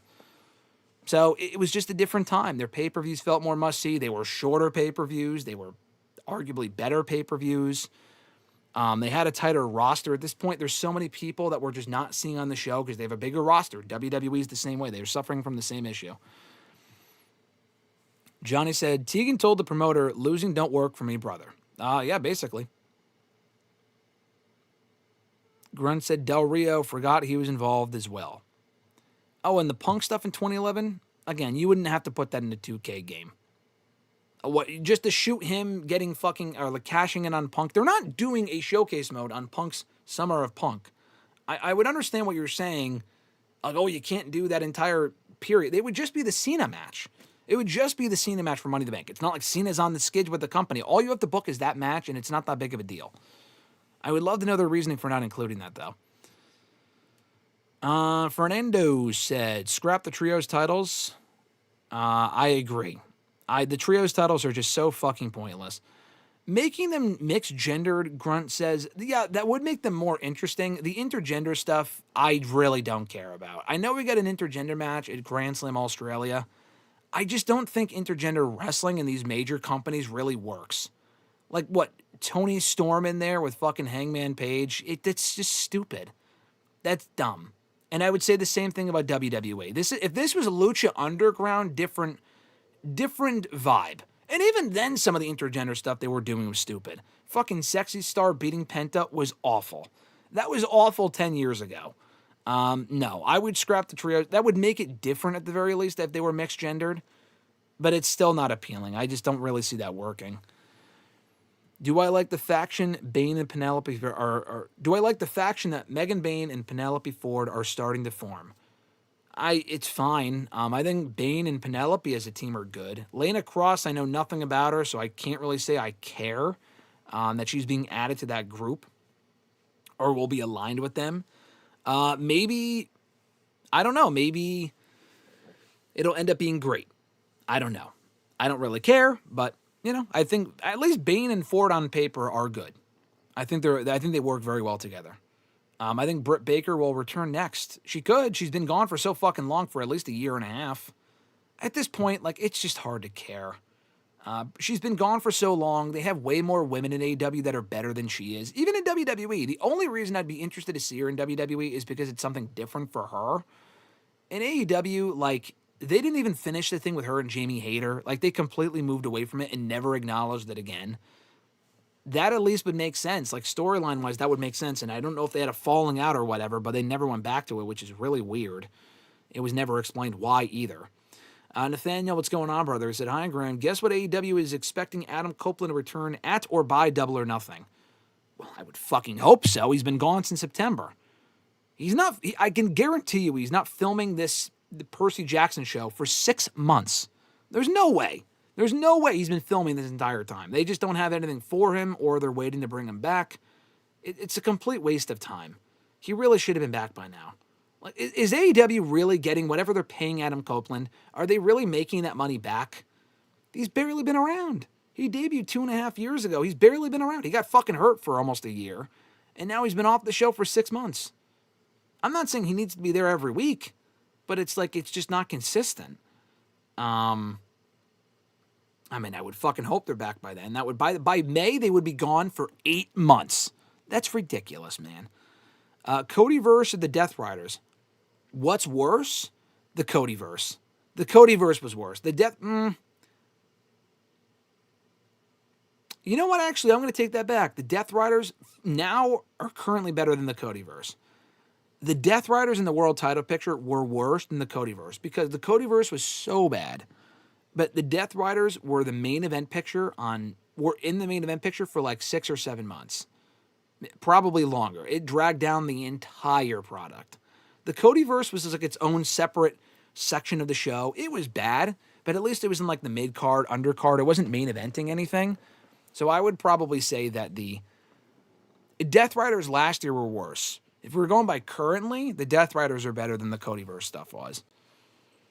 Are the Death Riders baby faces or heels? I have no idea. I think Yuta's a heel, Garcia's a heel, but like Moxley's a face. I don't know, and I don't care.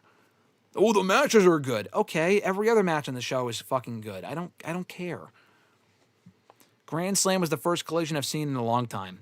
You and probably a lot of other people. Collision is really completely inconsequential most weeks, but the Grand Slam Australia show was quite good, and a good reason to tune in. Nathaniel said, who do you think wins between the Young Bucks and FTR?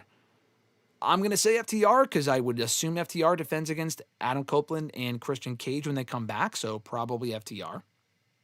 Do I like the pairing of Hayter and Windsor? No, honestly, I really don't. I think they're fine. I think they're a good team. It's kind of a waste of Jamie Hayter. Now, I know she was in the world title picture in December and lost to Chris Statlander. She really should be on her own. Like, her and Windsor just kind of feels like an excuse. Like, okay, we need teams. We don't know what to do with Windsor.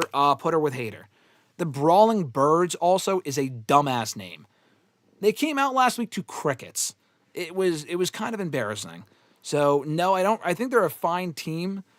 I don't really give a shit about the team because I think Hayter should be on her own. Hayter and Baker did not like each other. I've heard that, but you still got to finish a fucking storyline and put your boo-boos aside and fucking work with each other and finish the storyline. What are your expectations for Kenny versus Swerve? I think it'll be a great match. I don't know who's going to win. I'm going to say if I had to pick a winner for that match, it would probably be Kenny. I could see what I would do personally, and people may not like this. I would have Andrade get involved because he has issues with both men. He also wants to get back in the world title picture after losing to Page. I would have him get involved. No clean finish to Kenny and Swerve. You do a triple threat at the next pay-per-view at Revolution. Winner faces the world champ at Dynasty. Omega wins, faces MJF at Dynasty. That's what I would do. Am I going to Vegas this year, Grant? Fernando said. Jesus Christ. I don't know. Probably, but that's not confirmed. Hoping that I can. Hoping that I will. I probably will. I may not. Anything can change. As of right now, nothing is booked. Let's put it that way. Johnny said, Tony Khan can write off tax deductions for Copeland's salaries. That might be the only reason, because, I like the idea that he's in AEW. I think it's better than him staying in WWE. But they just haven't done enough with him to justify probably how much money they're using. I mean, he was in WWE. Come on. No one can debate me on this. He did more in WWE than he's done in AEW. Like, he was TNT champion twice. That first Christian feud was great. But after he got hurt, it was all downhill. Like, he was gone for 8 months. The shit he was doing a year ago kind of sucked with the Death Riders. It was not good. And then he disappeared for several months, comes back. The Christian Cage reunion was fun. It only lasted a month, and then he left to go film the show. And he's been gone since September. I don't know, man. It took Private Party 1 year to get off the bench. We still don't know what happened there. I'm glad they're back, but the fact they were off TV for that long is ridiculous. Johnny said, so are you saving Swerve versus MJF for Double or Nothing? Yeah, I probably would, actually. I would do, obviously, we know we're getting MJF and Page at Revolution. I would do, as Grunt has said previously, MJF and Omega at Dynasty, because they're in Canada, I believe, and Omega's from there, so I would do that there. And then I would do MJF versus Swerve at Double or Nothing. I would do it there. Grunt said, I hope they're not dragging the CNC versus FTR rematch until All In. I fucking hope not, Grunt. I agree with you. That is way too... I think it's bad enough they're probably going to wait until All In to drag out Takeshita and Okada. Just move on already. Like, the feud is great, but they're just taking way too long to get there. Just fucking do it.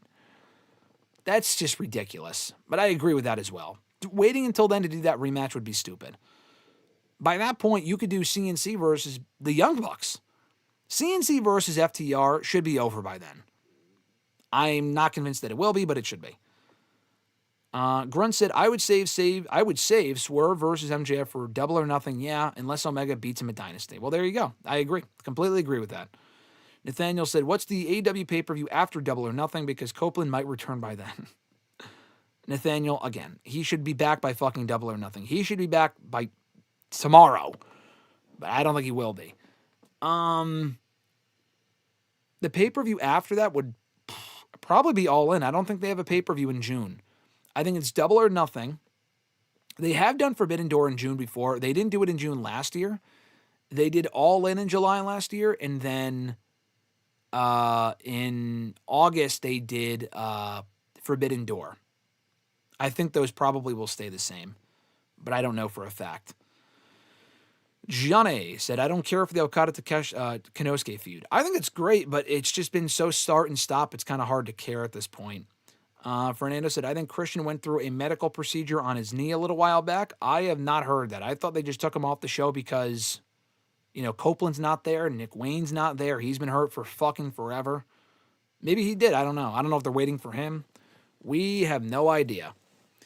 Daniel said, did you see Theory call Logan Paul his brother last night? Bruh, you just joined this group like 2 weeks ago, LOL. I did not see that. That is hysterical. Because that's pretty funny considering for the exact reason that you said. He literally just joined the group. He's not your brother. Come on. Johnny said, I don't care for the national, continental, and international titles. I agree. They're all just a fucking waste. The fact they have 4 mid-card titles is comically bad. Nathaniel said, if AEW wants Adam Copeland and Christian to win the tag titles at All In, then I would have the Young Bucks win. Do you agree?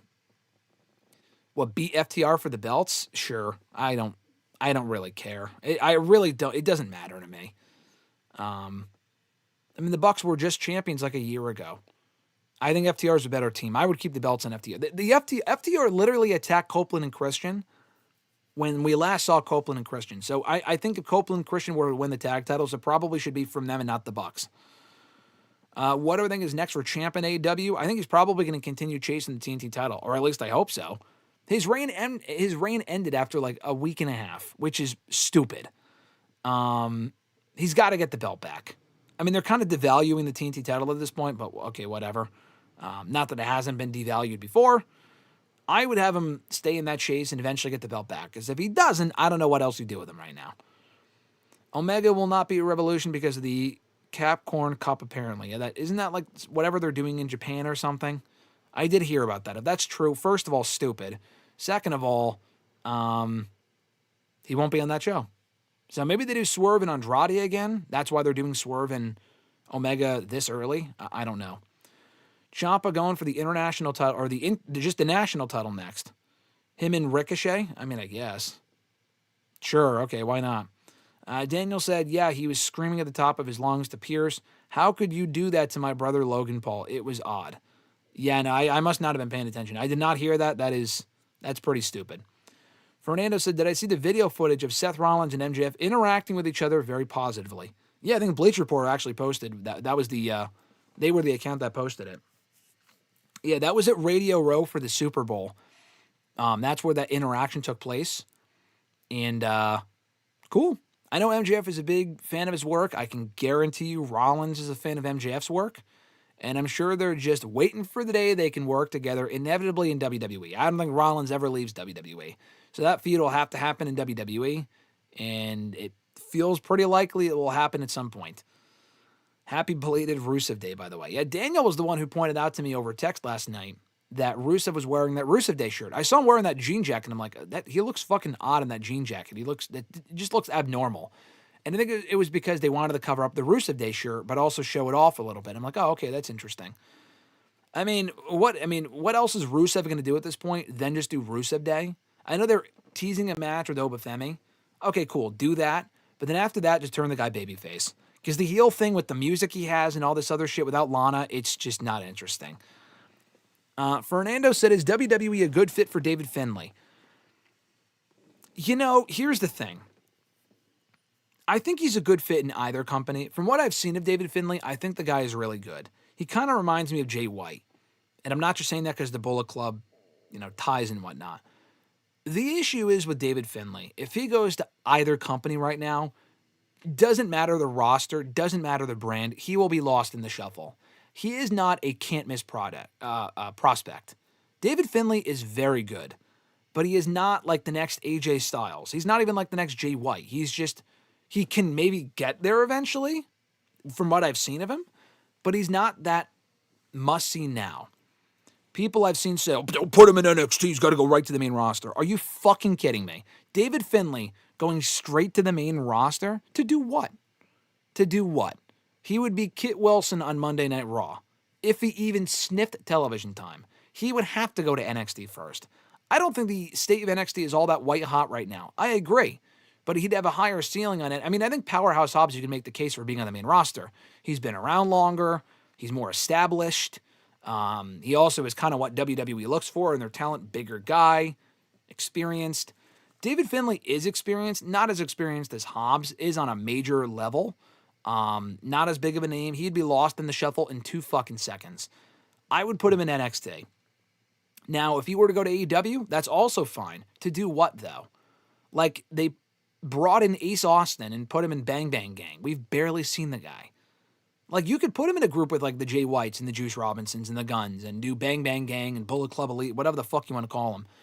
I think he'd be a good fit for a group like that, but he would just become another guy.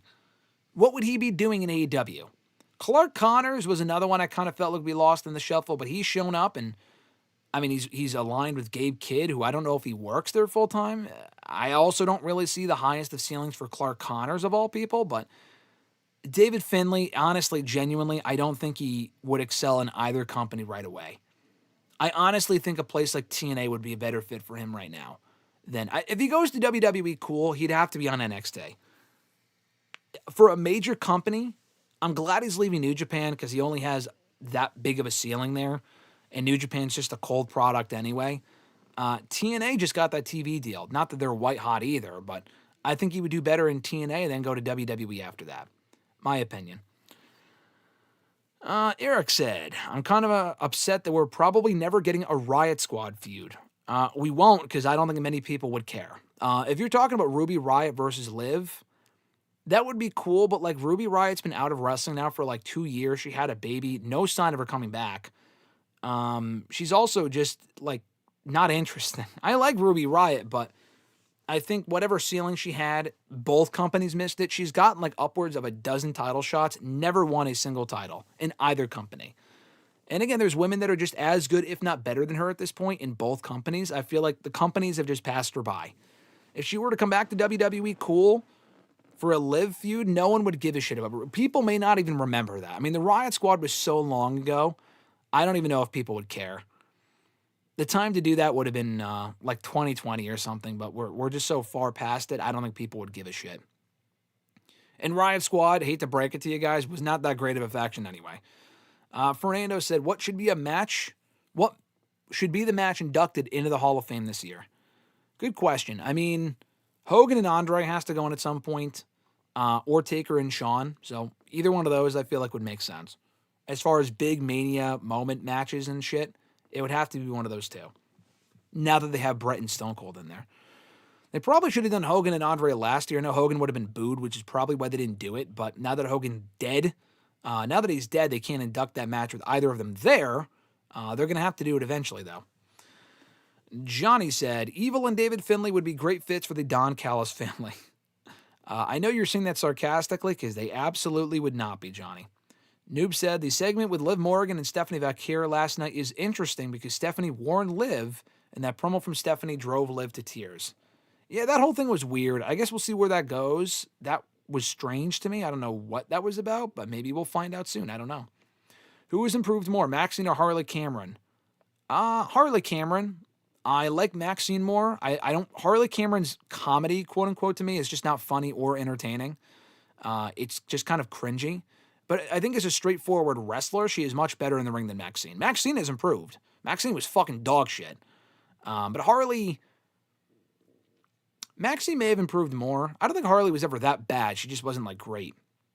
I think Maxine may have improved more because she was terrible and she's improved a lot. She's not like great, but she's better. Better at wrestling is Harley. More improved might be Maxine. It's a different question, though.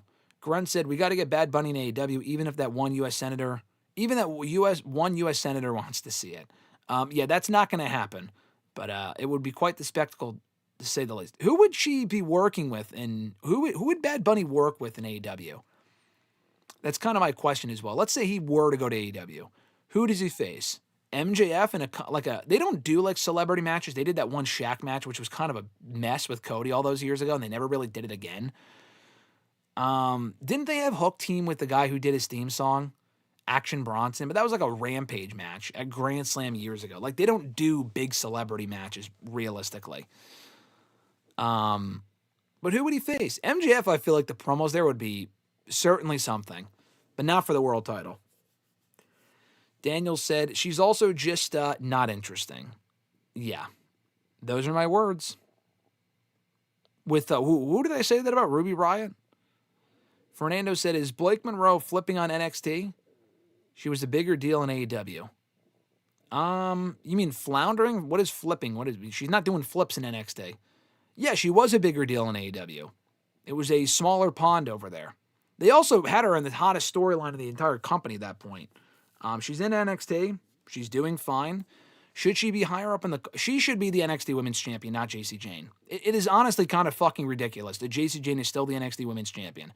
She has improved. She's not that good. She's not great. She has no future in the main roster.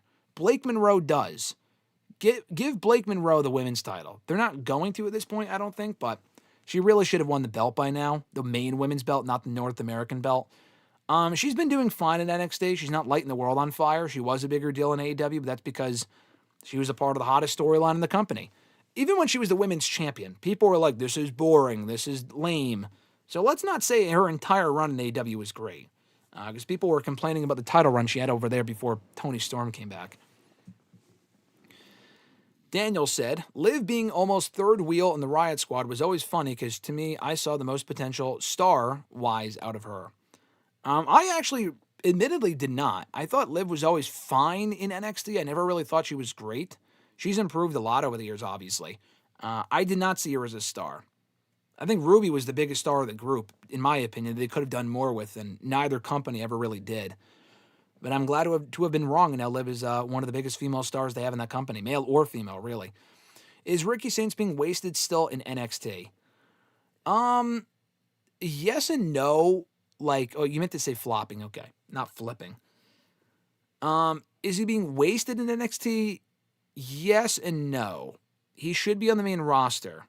But here's the thing. If he's on the main roster, what are you doing with him? I think people are so short-sighted. Call up Ricky Saints. Okay, to do what? And then he does nothing and people complain.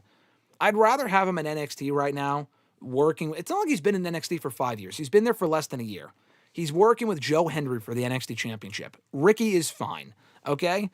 They should call him up in a few months. He probably should have been on the main roster by now. But if they don't have a spot for him that makes sense or they don't have a plan for him, keep him where he is, please.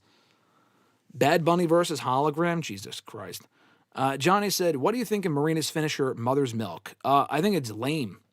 I think it's a perfect finisher for her because it's as boring as fucking she is.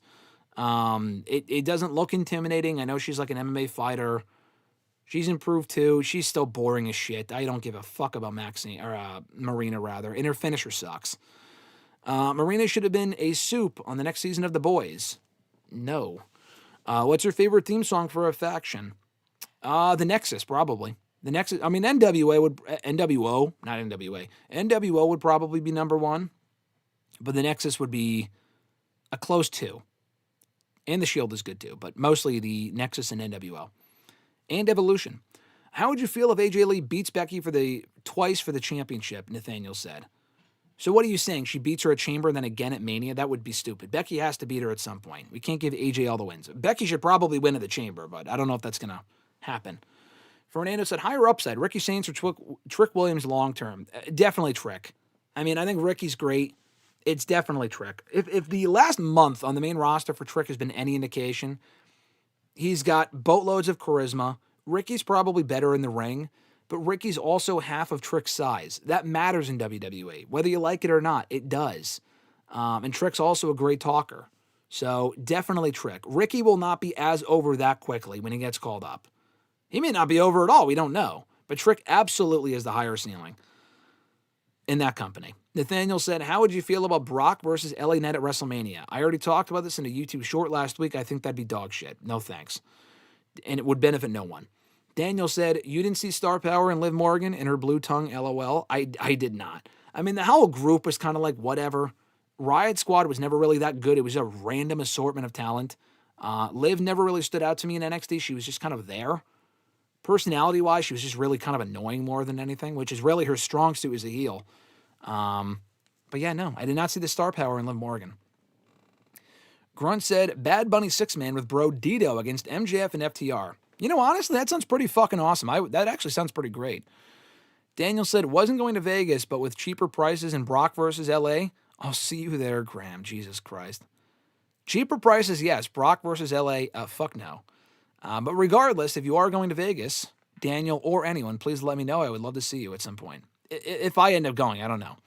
Noob said the backstage with Riho and Kabuki Warriors last night on Raw is okay. Is WWE, they should have stayed focused on the story between Io and the Kabuki Warriors and not have Io do a billion things.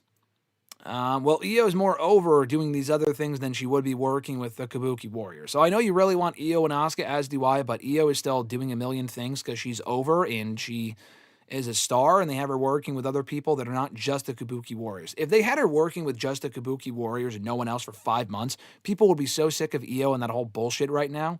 I want to see them circle back to Io and Asuka. I don't know that they will, but I have no issue with how they've booked Io. She's still been doing amazing stuff. Who should face Jade at Mania? It should be Bianca. Doesn't look like that's going to happen. I was hoping that finger surgery post that she put on Instagram the other day was fake, but then she posted a picture of her after the surgery today or yesterday, and I'm like, fuck, I think it's real. So realistically, it'll probably end up being Charlotte. She just beat Jordan Grace clean, so there's no real reason to run that back. Charlotte and Jade's a big match. Would it be a great match? I don't think so, but we'll see. It'll probably end up being Charlotte Flair. Bad Bunny and Orange Cassidy would be kind of crazy. And not in a bad way, to be honest with you. Grunt said, I know when you say smaller pond, mean WWE versus AW and not NXT versus AW, but the thought of NXT being the bigger place still assumes me. No, AW is obviously a bigger pond than NXT. WWE's pond is bigger than AEW's pond for the women, definitely. She was just a bit, here's the thing. I think Mariah May is great, but let me just say this as well. I can't say this as a fact. But if people are complaining about what she's doing in NXT, which she should be doing more, but it's not like she's not on the show or she's being misused. She's had feuds with, Zaruka, with Jordan Grace, now Jada. She's a heel. She's doing fine work. She's doing good work. And she was the NXT Women's North American Champion for like a month. Although she should have never lost it, but that was a botch, blah, blah, blah. If Blake Monroe, Mariah May, was not involved in the Toni Storm story, she would not have had this basically perfect run that she had in AEW. I'm telling you that right fucking now. If she was not aligned / feuding with Toni, and we kind of saw what her run would have looked like when she wasn't working with Toni, I thought her title run was good. I thought she had a lot of good matches. A lot of people didn't really seem to give a shit. I was not one of those people. I did care, but a lot of people did not. That was what I was seeing people complain about Mariah at the time. But that's what Mariah would have been doing. She would have just been another person on the show. I think she's great, but I think the whole reason why she had this big run in AEW was because she was aligned with one of the most popular acts. If she wasn't aligned with Toni, there is no way she is as prominently featured. The same way like Mercedes Moné has been, there is no chance that Mariah May would have had a similar run. In terms of the way she was presented in that company. So what we're seeing now with her in NXT is kind of what she would be doing in AEW had she stayed or had not been involved with Toni. So I don't really think it's like, oh, they've dropped the ball on Mariah May. Not that you're saying that they're not, I'm not saying that you're saying that, Grunt. I'm just saying that people have kind of complained about that. It's kind of comparable. I don't really think she was booked all that much better in one company compared to the other if you take away the Toni Storm stuff, which was really all Toni Storm was doing. It was all about Toni for the most part. Daniel said, did they drop the Jekyll and Hyde thing they were doing with Bayley? Some weeks they'll tease it, some weeks they drop it. They kind of just do this thing where they tease something and then drag it out and tell that story over the course of 8 months. It's kind of stupid to me, but that's just what they do. So, no, I don't think they completely dropped it because they teased it like a few weeks ago. But because she's not involved in anything notable right now, they're not going to focus on it as much. Jericho versus Bad Bunny in a sing-off? Jesus Christ. I like Fozzy, but still no thanks. Daniel said, is there a chance Bianca is posting old photos like she had surgery a while back? I was just thinking that. That would be next level shit. I'm going to say no, because here's another thing too. If Bianca does come back, what are you doing with her? If she's not facing Jade, then what do you do with her? Do not bring her back to do nothing. And she's not in the chamber. They've already announced all the remaining women's qualifiers for the women's elimination chamber match. Unless she attacks one of those women, or one of those women gets attacked or whatever, and she enters the chamber, and I don't want to see her in a triple threat, then I don't think she's coming back. It was really the Rumble or nothing. Like, she could have still returned and been in the chamber, but she's not as of now. So, I don't know. Or amuses me is what Grunt meant to say earlier, not assumes me. Noob said Bad Bunny versus El Clone would be a total disaster and definitely will draw ratings. It would definitely not, but the match would be well wrestled at the very least. Not that bad of a blunder, Grunt. I think you're fine. Daniel said, I'm never upset with an Asuka win, but if Bayley was going to tap anyway, why not have Natty do it to help her get the new gimmick over? I see what you're saying. Asuka is a better fit for the chamber than Natty. I know what you're saying, like, as far as, like, if Bayley's going to tap. First of all, Bayley tapping means nothing. So it's not like, why waste a Bayley submission and why waste it on Asuka? I mean, it doesn't. Bayley losing at this point means nothing. Her submitting means nothing. Natty should not be in the chamber. I like Natty, the new character, but she's working with Maxine. She's not winning the chamber. She should not be in the chamber. Asuka, of those three women, probably made the most sense. If Bayley was in it, fine, but you also need at least one heel in there. So Asuka advancing was totally fine with me. I'm glad Natty, and I also get why Natty wasn't beaten either, because you want to protect her, so I get why she wasn't the one pinned or submitted or whatever. Johnny said Bianca can fight Julia for the U.S. title. That is definitely not happening. Fernando said, and if it did, I just wouldn't. I guess that would, but what would be the reason for her coming back to fight Julia for the U.S. title? That means nothing. That's another question, too. Bianca should not be fighting. She should not be fighting for the U.S. title. Fernando said, if Bianca doesn't come back until the middle of the year, she has to win the Rumble, right? Well, I mean, the Rumble's next year. I would hope Bianca's not gone for that long. She doesn't have to win the Rumble when she comes back. She would have kind of had to win if she was in the Rumble in January. For her to come back and not win, people would not have been happy. Whenever she comes back, she doesn't have to win the Rumble. She's already won a Rumble. She just has to come back and go for the title. Bad Bunny versus Darby Allin in a ladder match. That sounds like a disaster. Richie said, I think it's funny that Lyra, once upon a time, told Bayley that she wants nothing to do with her after she cost her the IC title, but now they're BFFs. I mean, to be fair, that is funny, but they did tell the story of Bayley having to warm up back to Lyra and Lyra, like, accepting her, and then Bayley was a bitch to her because of the whole double personality thing. They told the whole story with it. It's just lost so much steam that it's kind of hard to keep track. And it was also so long ago. As you said a few minutes ago, they have nothing for Bayley or Lyra. Well, the only thing they have for Bayley and Lyra is being a team in the tag team division. That's fine, but I do wish they were doing more. Neither woman is buried, but I do wish they were doing more. I will say that. I wish they were doing more with both, either feuding with each other or going for the IC title, which I know is currently occupied by Becky and AJ. AJ and Lyra, or Bayley and Lyra, are just on ice right now until they either win the tag titles or they turn Bayley heel. They're kind of in a holding pattern right now, is how I take it. And I'm not saying that is a good thing either. Are you feeling better about LA Knight's booking? No, I'm not. He's in the chamber. He will not win the chamber, so who cares? It's nice that he's in it, but he's not going to win. And him facing Brock in Mania is dog shit, so no. I mean, it's a nice match for him at Mania, like against a notable name, but he will not win, and that will not end well for him. Noob said, also, the chamber is face heavy. At least have one heel in the chamber. Well, there you go. That's why Asuka's in there. Grunt said, Bad Bunny versus Darby would be insane, but Darby would have to be the heel because otherwise, why would they be fighting? Exactly. I mean, that's just sounds like it would be quite the spectacle. I think Bad Bunny would take the punishment. Also, why would it be a ladder match? It kind of sounds stupid, but it would have to be some sort of like a unsanctioned match. And you're right, Grunt. Why would they be fighting? That's a good question. The Brawling Birds sounds like a team Lyra should be a part of. Yeah, it does. It's a dumb name. Johnny said, do you want to see Grace versus Julia at Mania for the U.S. title? That would make more sense to me.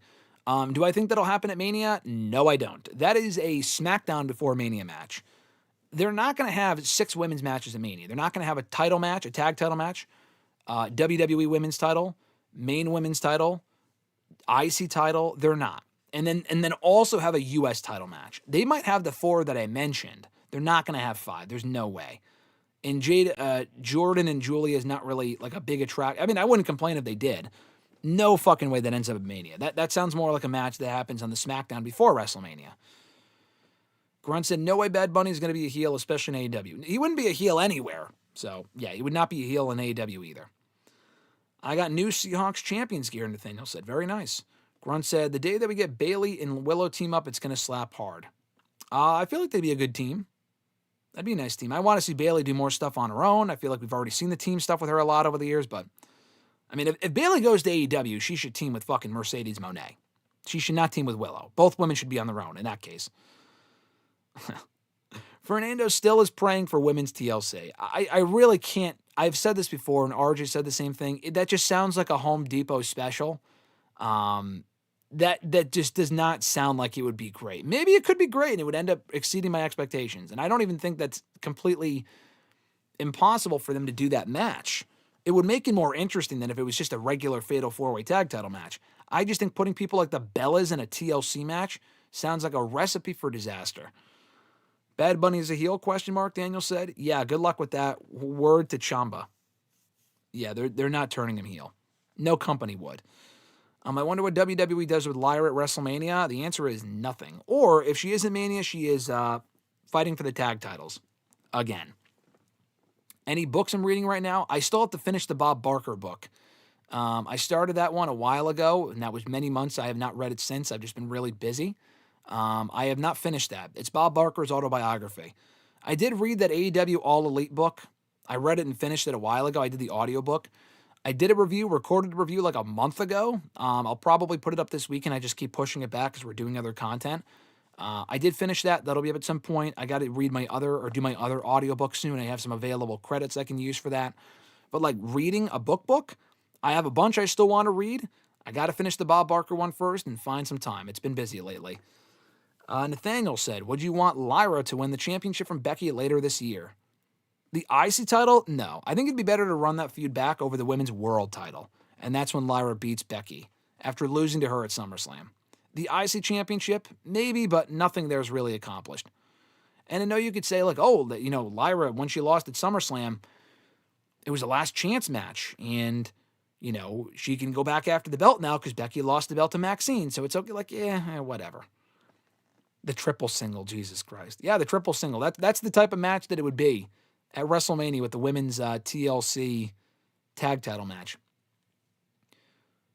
Daniel said Lyra should be added to the triple single at Mania. No triple singles, please. Grunt said not seeing a permanent tag team for Willow and Bayley, just a one-off. Yeah, that'd be cool. Are you watching the Mando and Grogu trailer after this? I will wait until I watch it with Alexis, but I know that it's out.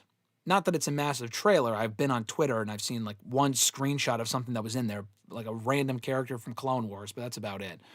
I will watch it tonight. Noob said a lot of Kairi Sane fans keep saying that Kairi should turn face on Asuka because I don't see her as the biggest face in the company or as a main eventer. Yeah, she'll turn face again eventually. I mean, she's not going to become this big star. She just isn't. But she'll go face eventually again soon. What year was better in wrestling, 2017 or 2018? Justin, no, I have not done your questions yet. We have not gotten them. We've got a lot of chats in the comments, so I will get to them momentarily. When you see the questions pop up here on screen, that is when you know I'm doing these scheduled questions. I have not gotten to them yet. I apologize. I will get to them shortly. Just give me 1 second here. We'll get to them momentarily. But anyway, better year in wrestling, 2017 or 2018? I'm going to go 2017. 2017, the Hardys came back to WWE. I was at Mania that year. The main event sucked with Roman and Taker. It sucked. I mean, I didn't mind it at the time. It really was not a good match. But you also got Samoa Joe on the main roster in 2017. The women's division was okay. 2018, Ronda debuted, and they were doing some good stuff. Mania was worse in 2018, I thought. Mania 34 was not good. Ring of Honor was white hot in 2017. They were white hot in 2018 too, but 2017, they were just amazing. Bullet Club was great. New Japan was doing great stuff in 2017 and 2018. TNA was fine in both years. Better in 2018. 2017, they were kind of terrible. They're kind of 2017 and 2018 are kind of comparable. I feel like the creative in 2018 got a lot worse for WWE that year, so I'm going to go 2017 as being the better year. SmackDown that year sucked, but it's not like it was amazing in 2018 either. Trevor invented the triple single match. Yeah, he arguably did. Justin wants me to hurry and get to the questions. I will. I'll get to them in a couple of minutes, I promise. Trevor is the GOAT, despite what Graham might tell you. He is not, Daniel. Anyone who aligns with Trevor is a piece of shit. Fuck him. He belongs in this garbage can right here. He belongs in the stupid pile. Thrawn, you're talking about Grand Admiral Thrawn Fernando because he spelled it wrong, or Darth Maul. Both are great, but Darth Maul. Thrawn is fantastic. I had a Funko Pop of him. I put him away for the winter, but I love both of them. They're both great. Alexis calls Thrawn William Regal. That's her comparison with Thrawn. That's who she thinks of Thrawn as. Like heel Regal, that's who she reminds him of. Trevor smells what The Rock is cooking. I could tell you, Trevor smells like shit. Yeah, Ring of Honor was absolutely insane. During that period, it was, whew. That's when I really got into Ring of Honor again in like 2015. My sweet spot for Ring of Honor was like 2015 through 2018. 2019, it just took a fucking massive downgrade. When the Elite left, a lot of the product was just terrible. Matt Taven as champion that year I've talked about before was also dog shit. Like him winning it was cool. His reign sucked. Ring of Honor was just in the fucking toilet that year. But 2015 through 2018 Ring of Honor was my peak personally. Higher upside, Braun Breaker or Oba Femi? Good question. I'm going to go Breaker. I think Femi might be a better all-around package, to be honest with you, but I think Breaker is the guy they're really going to build the company around. I've said this before. I'll go Breaker. I think he's really, in WWE, the guy they will build around. Richie said, now it's just AEW main event. Ring of Honor? It is. Yeah, it is their version of main event. Higher upside, Javon Evans or Leon Slater? Javon Evans. Slater's great too, though. Does The Rock interfere in Roman versus Punk's match at Mania? No, he should not, and that would be garbage. Daniel said, Trevor smells like shit. Yes, he does. Fuck him. Matt Taven and Trevor are two peas in a pod. Yes, they are. They both belong in the garbage pile. There's a reason why AEW did not renew Matt Taven's contract. It's because it was not worth the paper that it was it was not worth the paper that it was printed on. Justin said, Briscoes held it together. During those years of Ring of Honor, yes, they did. The Briscoes were great. Yeah, Bubba also belongs in the garbage can. I agree, Richie. He belongs in the stupid pile. Fernando said, will Ariana Grey surprises as a knockout champ the way JC Jane did as NXT Women's Champ? No. I did watch No Surrender. I understand the story they're going with is Ariana Grace's Knockouts champ. I genuinely don't care. This is the, I think the 5th or 6th time the Knockouts title has changed hands since the summer. Masha lost it, who isn't even there anymore. Masha lost it to JC Jane, who lost it to Ash by Elegance a month later, who lost it to Kalani Jordan, because Ash retired for like a few months, okay. Like 2 weeks later. Kalani Jordan held it till November. She lost it to Lei Ying Lee, Xia Li, and Xia Li just lost it to Ariana Grace this weekend. That's the 3rd NXT talent who has held that title in the last 6 months. Why? What's the point? Nothing's accomplished. Just throw the belt. You know where the belt belongs? In the fucking garbage. Exactly, Richie. Spare the paper that Matt Taven's contract was printed on. All love for Mike Bennett. Matt Taven, there's nothing really there with him. Justin said, hashtag Grams loves Gallus. I love Gallus's theme song. I think Gallus was a good group. They were kind of boring. I know you're a big Gallus fan, though, Justin. They actually popped up in MLW about him a couple weeks ago. I know you were excited about that. But their theme song was badass. Both of them. Before they redid it in NXT, but both versions of the song were great, to be fair. Richie said, Matt Taven failed art class because he couldn't draw a dime. That is a perfect, apt comparison. I agree with that. Do you hope for a Wicked 3 movie? No. Put that Wicked 3 movie in the garbage. The second one was good. We don't need a third one. There's no reason. They would have to like go off another book or do a spin. I don't. No thanks. Over under on Dom as world champion in 3 years. Over means likely, right? I forgot what that means, but Dom Mysterio, I think, will be world champion within 3 years. Yes. 3 years from now, I do think he'll be world champion. Yes. Daniel also said, you know what probably does? You know what probably does smell fantastic? The Bon Quivy. Yeah, the Bon Quivy does not belong in the garbage. The Bon Quivy is chef's kiss. Chef's kiss. Who doesn't love the Bon Quivy? Trevor doesn't, because we don't like Trevor. He's a piece of shit. Fuck him. Am I buying stock in Kit Wilson being a world champion in 5 years? Fernando, be sure to let me know what crack you're smoking so I can avoid it. Kit Wilson is great, very entertaining. He is not, won't be, and will never be world champion. He's just not. He's not a world champion. This is not like that's like saying Heath Slater's entertaining, Santino's entertaining, put the title on him. I mean, the Santino thing you could have made an argument for like one night only in like 2012. But beyond that, none of those characters, as great as they are, should have ever been or should never be world champion. The new Stranger series was hot buns, Justin said. Yes, it was. It was absolute basura. Put it in the garbage can. Put it in the stupid pile. We're filling up. Someone's got to take it out. It's garbage day. I saw part 3 last week, and Justin and I talked about this on Facebook a few days ago, but that movie was terrible. Absolutely. I mean, probably the worst trilogy of movies I've ever seen. All 3 of them are fucking garbage. I have no idea why they even saw the light of day. I think Dom cost Finn the match at Elimination Chamber. I could see that. Over as in it would take longer than 3 years. Under as in it would be before that. Oh, okay. Then under. Yeah, under. I don't think it would be more than 3 years that Dom is world champion. Maybe. I mean, unless you're 40, you might not be world champion in WWE. That seems to be the new edict. Dom is nowhere near 40, so it might be another 15 years, but I'll go under. Daniel said, Nando on that stuff. Oh, Lord. Yeah, talking about Kit Wilson. Yes, he is. He is on that stuff. Who should be the first ref to be inducted into the Hall of Fame? We already have Tim White in the Hall of Fame, my friend Eric. Beyond Tim White, I would say, what's his name? Earl Hebner. The fact that Earl Hebner's not in is kind of crazy to me. Earl Hebner should be in the Hall of Fame. Mike Chioda should be in the Hall of Fame. Charles Robinson. He'll probably be the next one, but really it should be Earl Hebner or the Hebners. Fernando, there is growing momentum for Kit Wilson to get a major push. No, there's not. There is growing momentum for Kit Wilson to be pushed.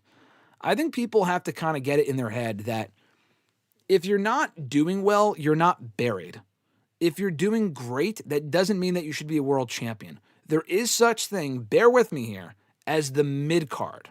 There is such thing as being other places on the show that don't revolve or require you to be a world champion.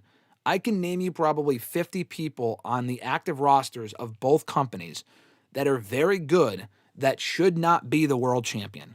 Certain people will not be, should not be the world champion. Kit Wilson is wonderful. He should absolutely never be the world champion. Unless they change my mind completely. I've met the guy. He's great. He's not world champion material. Just because he's funny in a couple backstage segments does not mean he should be or will be or can be the world champion. Richie says, I freaking hate Earl Hebner. Is that Bret Hart's burner? Is that you, Richie? Are you Bret Hart's burner? Grunt said, who do you think is more likely to be the dude in the Dude Wipes crate?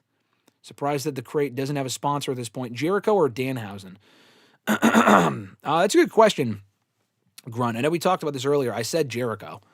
Danhausen is not in the fucking crate. If Danhausen's in the crate, that would actually be pretty amazing. People, the internet would probably have a fit over it. I think that'd be hysterical. We haven't heard anything as far as him being free. I know he probably wants to go to WWE. I know he will be free at some point. They will not renew his deal. He will not want to renew. I feel like we would have heard that he was definitely gone, though, for it to be him in that box. I don't think it will be Jericho specifically in the box. I think it'll be something having to do with Jericho, like a fucking jacket, and then he pops up and returns elsewhere. Like, you know what I mean? Or like in that same night. I don't think Jericho being in the box and the box sitting there for 12 days would be kind of stupid. And it being a person, that just wouldn't make sense. The amount of pinfalls he has botched are insane. With Earl Hebner, yes. Grunt said, gotta be Little Nate. I agree. The Slim Jim box. Don't give them ideas, guys. Growing momentum for Wilson's team to hit 10 million plays rather than world champion. Exactly, Justin. I agree with that. They open up the box, and it's the Cricket Wireless mascot. Honestly, I'm kind of half expecting that to be the case. What Michael Hayes said about Chelsea Green is actually pretty accurate for Kit Wilson, LOL. Yeah, exactly. And it even wasn't all that inaccurate for Chelsea. But it's more accurate for Kit Wilson than it was for Chelsea. It was still a stupid comment, but for Kit Wilson, that makes perfect sense. They could have made it a big box of Cinnamon Toast Crunch. We already got that at WrestleMania 39, so we don't need that again.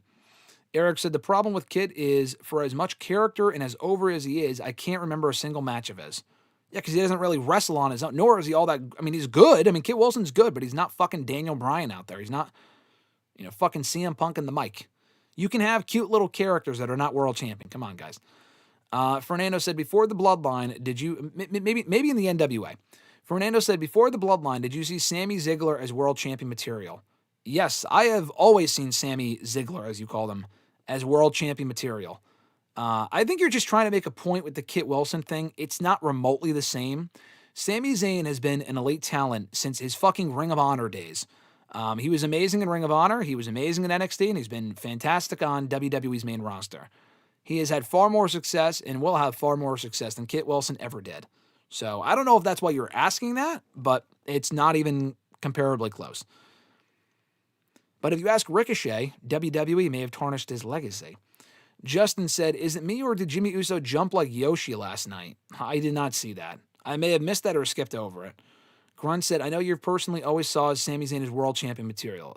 Exactly, yeah, Grunt can attest that. I have said Sami could be a world champion probably for the last 10 years. I mean, I wasn't as confident in Vince McMahon's WWE because of who was fucking running the company. But he absolutely, if the right people were running WWE back then, he could have already been a world champion. Triple H will see him as a world champion, but not like long term, but like he sees him winning a world title. He's just taking forever to get there. I mean, I guess, I take that back, Richie. You're right. Sami Zayn was not in Ring of Honor. El Generico, his friend, helping out with the orphanages, whatever the fucking, however you say it, was in Ring of Honor. Sami Zayn was not, though. All right, guys, let's go to the scheduled questions here before we get lost in the sauce with these comments and questions. There we go. Let's pull up these questions here. Give me one sec. Let's go to the beginning of the doc. Hold on. Boom. Okay. Nike Fan 01 from YouTube. You guys can follow along here on the screen. Let me just double check, actually, that you guys can see and hear me. Okay, the mic is on. Let me just double check. All right, we're good. All right, let's go through these scheduled questions. Hold on. Boom. Okay. Nike Fan from YouTube said, if one celebrity could perform at WrestleMania 42 this year, who would you like to see it be and why? The Weeknd. It's kind of incredible they have used so many songs by The Weeknd, specifically for Mania, but also for other events, and have never actually had him appear once on screen, not even in the fucking crowd, which seems like unbelievable to me. That seems unreal. So I would say The Weeknd just to get it over with. He can perform one of his songs. I would rather have that than Hardy, like we got Hardy a few times a few years ago and all these other people. If we can have Hardy perform at a Royal Rumble, we could have The Weeknd perform at WrestleMania. He also asked, can we get a roundtable prediction show? Graham, Alexis, Randy, and RJ before WrestleMania goes live for night 1 and night 2. That would be fun. Avengers Assemble. I said that to you last week. Anything's possible. We will see. I will likely be at Mania, so I might not be able to do it that day, but maybe. I don't know. Time will tell. We'll have to see. Last question. All right. Hypothetical situation, he says. Let's say you got drafted in World War III. Everyone on your side is dead. Well, that's fucking morbid. He said, you have everything you need weapon-wise to survive, and you're the last one standing. It's you versus 10 Russians. Let's say you have some AirPods on or some Beats. I'm more of an AirPods guy. What song would you play to either get you hyped, or would you play a sad song and just give up? And he said, don't give up. That's what he said. No, I guess if I had, I mean, it's not about like getting me hyped. It would just be more so, okay, if I'm about to die, what would be the last couple of songs that I would listen to get hyped? You know, I would probably just say like Cult of Personality or something. I mean, I feel like theme music is a good way to get hyped, especially going into war. So let's go Cult of Personality. Let's just not give a fuck and just listen to whatever. Cult of Personality. Hangman Adam Page is a good, like, yeah. Good, get hyped up type music. Javon Evans, Stone Cold Steve Austin. Just run the gauntlet of all these theme songs. Any WWE theme songs, I guess. Jordan B says, what are some of your favorite B-level WWE PLEs? Mine are, he says, Payback 2014, Extreme Rules 2014, Battleground 2016, Night of Champions 2008, TLC 09, Elimination Chamber 2019, Payback 2023, Extreme Rules 2013, Elimination Chamber 2025, and Backlash 2024. I honestly would share a lot of those same answers. Would Money in the Bank count as a B-level pay-per-view? Because I would count it as a B-level show. Because if so, Money in the Bank, obviously, 2011 is my favorite show of all time. 15 years since that event this year, which is crazy. If we are counting Money in the Bank, then Money in the Bank 2011, Money in the Bank 2013. I bought that show. Really enjoyed that show. For the most part.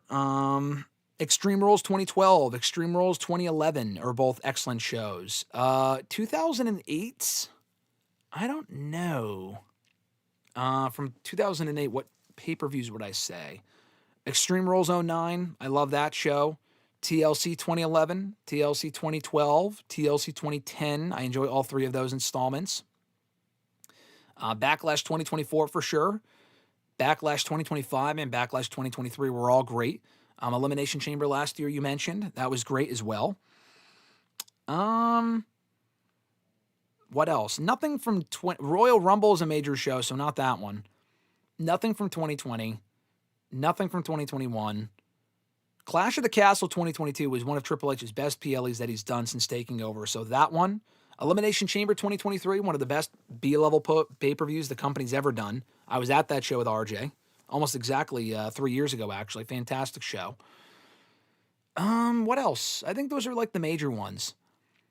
2015, 2016. 2016, Battleground 2016 would be up there.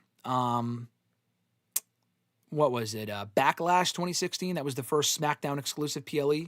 TLC 2016 was an excellent show. I love that show. 2017, I don't know what I would use from 2017. There's not a lot of great pay-per-views that year. 2017, 2018, 2019 were all kind of meh. So, but all the other pay-per-views I mentioned would probably be on that list. Vengeance 05, if I had to go back before I started watching wrestling, was a great show. I enjoyed that show when I watched it back and reviewed it many years ago. 2008, I mentioned Night of Champions 08. I do like that show. It's not a show I've gone back and watched that many times, but I do like that show.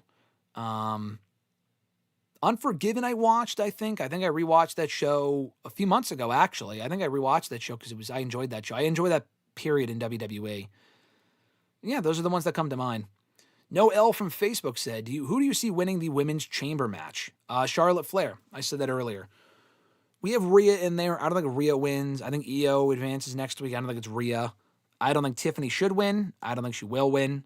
And then we also have Asuka in there. Asuka's not winning either. So I'll go Charlotte Flair. Do you see LA Knight win in the chamber? Absolutely not. LA Knight will be in the chamber. He might eliminate Reed, or Reed will eliminate him, but he is absolutely not winning the chamber. It would be great, but I don't see it happening. Christopher L. from Facebook. I wrote YouTube here, but I meant to say Facebook. He said, what's up, Graham? Long time no talk. Sorry about that, as I have been busy myself with some personal things. That, or I've just been too lazy to type in questions on time. I don't know which it is, but it's good to send in some questions. It's good to send in some good ones for you today. Thank you, Christopher. Hope you're doing well. And hope you're, I know you're staying busy, but I hope you've been great in the time that we've not heard from you on the show. But he said, now question 1. Ever since Becky turned heel the night after WrestleMania last year, she's been on this run as a paranoid off-her-rocker antagonist who is insane on Twitter and wins through the skin of her teeth. However, the last 5 months, I actually feel she has badly regressed, both as a character and as an in-ring performer. Don't get me wrong, I do feel she's more believable as a heel this time around than compared to 4 years ago, and I adored her Donald Trump-esque tweets, as have you, he says.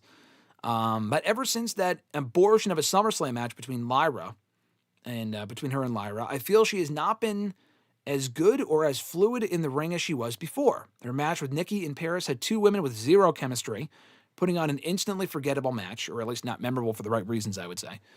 She and Seth had that lame intergender match with Punk and AJ that went on way too long, involving 2 women now involved in a forced blood feud, he says, that doesn't feel at all personal And the whole saga with Maxine started off decent, but died a death as it went on.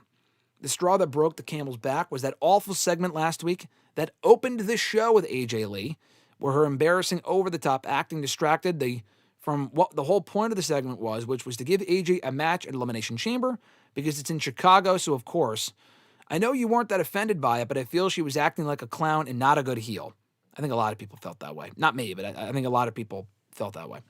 Anyway, he says, so where do you think the regression began? Do you feel like Becky has regressed in the ring and her character work as well? Do you think any feud involving Becky either ends up underwhelming or people just don't really care for her opponent and she has gotten too over the top with her character? You asked a lot of questions there. To answer the main question and the question for today's video, no, I don't think Becky's regressed in the ring. We just haven't really been able to see a lot of Becky against a variety of opponents because she's really just faced Maxine since like October or September. So it's not like all of her matches were bad. I would actually argue she helped elevate Maxine in the ring and as a character on the show that's more over now than she was even a year ago. Way more over than she was a year ago.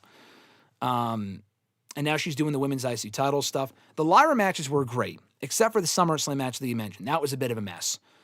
That feud was awesome. I would argue she and Lyra had the best match, or one of the best matches as well, but the best feud of any WWE feud in 2025. No, I don't think she has regressed. I think they've just had her working with the same, not even people, just one person, really, in Maxine. She's otherwise just cutting promos on the show or doing other stuff or not on the show. I don't think she's regressed. She can be a little too goofy sometimes or too cute for her own good on the mic, but I think a lot of her promos are good. I think this is consistently the strongest work she's actually ever done. So I actually have the opposing viewpoint. I think Becky is still one of the best of all time and still one of the best in that company, helping elevate Lyra, who is more over now than she was a year ago. Lyra might not be doing much right now, but she helped elevate her. She helped elevate Maxine. Now she's working with AJ. AJ's first feud back is with Becky Lynch. That's a big deal. I didn't love the promo segment last night. I thought it was good. I'm watching it thinking people are definitely going to think this sucks. And if you do, that's fine. I thought it was fine. I thought it was solid. Didn't think it was great. Didn't think it was terrible. I'm curious how good the match is at Chamber. It's AJ Lee's first singles match in over a decade. I think Becky carried her in the intergender match at WrestlePalooza, which I thoroughly enjoyed. I know you called it lame. I like that match. So no, I don't think there's really been any regression with Becky. I think you just need to see her working with new people that aren't Maxine. We're seeing her work now with AJ, which is good. I don't know how great that match will be one-on-one at the Chamber, but we'll see. She's also been on and off with AJ for so long now, so it's like, oh, we're tired of this. I get that as well. And no, I don't think it's like any feud with Becky either ends up underwhelming because the Maxine feud was good. It just ended up for way too long. Maxine got over during that feud, and the Lyra feud was great. I think people are blinded by the fact their last match was not great. So it's like, oh, that feud sucked. No, the feud was amazing. The only part that wasn't good about it, the promos were great too for the most part. The only part that wasn't good about it was the final match at SummerSlam. But otherwise, Becky, I think, is doing great work, and to me, she's one of the better parts of the entire show right now, on either women's division by far. Just my opinion, though. He said, do you agree with any of the Wrestling Observer awards? I do. I think I agree with most of them. I don't really follow that stuff religiously. I genuinely don't really care. I think AEW won Promotion of the Year, or maybe CMLL did. I don't watch CMLL or Stardom. When I saw the awards, though, I'm thinking, okay, it's the readers of the newsletter. So really whatever Dave and Brian are talking about on their radio show is what the fans are going to vote for. So, for example, Brian, I see in clips on Twitter, routinely shits all over NXT. And NXT is not a great show. It has not been for a long time. So I get it. He pokes fun at Ava looking like an idiot on the show, which she did a lot of the time with how she was portrayed. They fucking hate Booker T on commentary, so he won Worst Announcer Award. I would actually agree with that. I know Booker has helped get like Stephanie over and Trick Williams, which is good. I don't really find him entertaining. He sounds more distracting than anything in my opinion. But people like that shit, whatever. I think it's annoying, so I kind of agree with that. NXT winning Worst Show of the Year, I don't know if I would go with that. I mean, like Dynamite and Collision were like 1 and 2. Or CMLL was like 2. Who the fuck, like most people are not watching CMLL. So his readers might be, which is why they voted for it. But most people are not watching CMLL on a consistent basis. Raw was definitely a better show than Collision last year. I mean, that's just a fact. I mean, maybe not Dynamite, but definitely better than Collision. So like stuff like that I didn't agree with. AEW winning most of the awards doesn't surprise me, and it doesn't bother me. I'm also listening to like most overrated, most underrated. What the fuck does that even mean? Like, I know what those words mean, but like underrated as far as how they're pushed, underrated with fans. What does that mean? I think categories like that are kind of garbage. We used to do it in the WrestleRant awards and whatnot each year, but I'm like, what does that even mean? Like, what is underrated and over? What is the definition of that in these awards? You know. So, most of the awards I did agree with though. Like worst show of the year. I mean, NXT. I think SmackDown was worse than NXT. SmackDown last year for the most part was just a fucking dumpster fire. It sucked. Nothing going on there. Worst major match, worst major show. I think most of the awards I agreed with. Some of which, like AEW, swept most of them. AEW overall had a better year than WWE, as far as creatively and in-ring wise. That's why they won. They're not looking at business. AEW didn't have a great business year, but that doesn't make them. I mean, WWE had a kind of a drop-off from 2024, which is why they did not win Promotion of the Year. And it's not like they're just voting for AEW shit. They did this year because I think objectively a lot of those awards were accurate. WWE won a lot of those same awards the 2 previous years, so it's not like they're only voting for AEW shit. They're not. They voted for a lot of WWE stuff too in previous years, so it is what it is. Like Michael Cole winning the 5th best announcer, but then winning worst announcer was also just strange to me. It's like, I know that's a polarizing category, but Michael Cole is not the 5th best announcer, but he's also not the worst announcer either. So he's not the worst announcer either. So it was just kind of confusing. But anyway, his next question says, for a couple of months, Natalya's been doing this gimmick she picked up on in the indies where she is the blood sport ass kicker who is super intense, and that's basically it. I'm open to it because that should basically be all she needs to do. Kick someone's ass and leave. Let someone else be a mouthpiece to her instead of her cutting her usual bad promos. Do you think this new version of Natalya will eventually get her over with the fans, or is it just another attempt to give a charisma vacuum a personality? I don't think it'll get over as much as it did on the indies, and I'll tell you why. There is a certain... Now, they're not going as all in with the gimmick on Raw as they are in the indies with like the entourage and shit like that. That stuff will not make a difference. That much of a difference. It would be nice. It will not make that much of a difference. At the end of the day, it is still Natalya, okay? I think the natty stuff is great. I really enjoy it. I don't think a vast majority of fans, she's been there for almost 2 decades, are going to see her as this drastically different performer. She is still the same in the ring as she was before.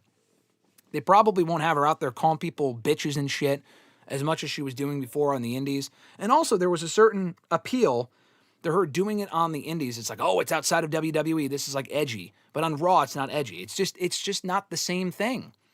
It's not going to get over to the point where she's a women's world champion. She could be Intercontinental champion at some point.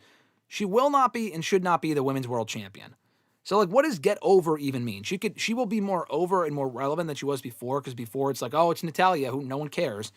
At least with this, it's different, and I'm glad they're doing it. They're not going all in with it, but it's not as if she's going to be out there, completely lighting the world on fire. It's a different environment. They have certain limitations. She can't go out there and swear and certain stuff like that as much as she's doing elsewhere, because it's just different. It's a different environment. It's WWE. She's also been in WWE for so long, like I said. On the indies, she hasn't been on the indies. Maybe not ever, but certainly not in the last 2 decades. So it's not the same thing. Next question. Shawn Michaels has been trying to find the next major star to fill in for someone the size and caliber of Obafemi. For a few months, Shawn thinks he has found that in this new green guy, Keanu Carver. Carver joined NXT in 2023 as part of the Breakout Challenge, and although he did not win, he impressed officials so much they offered him a contract. I think that's the storyline reason. I think he was already signed regardless. Anyway, he says, in all honesty, I don't completely see the hype or appeal with Keanu. He's a big former football guy with the size of a lineman and the intensity of a street thug. But other than that, what else is there to him?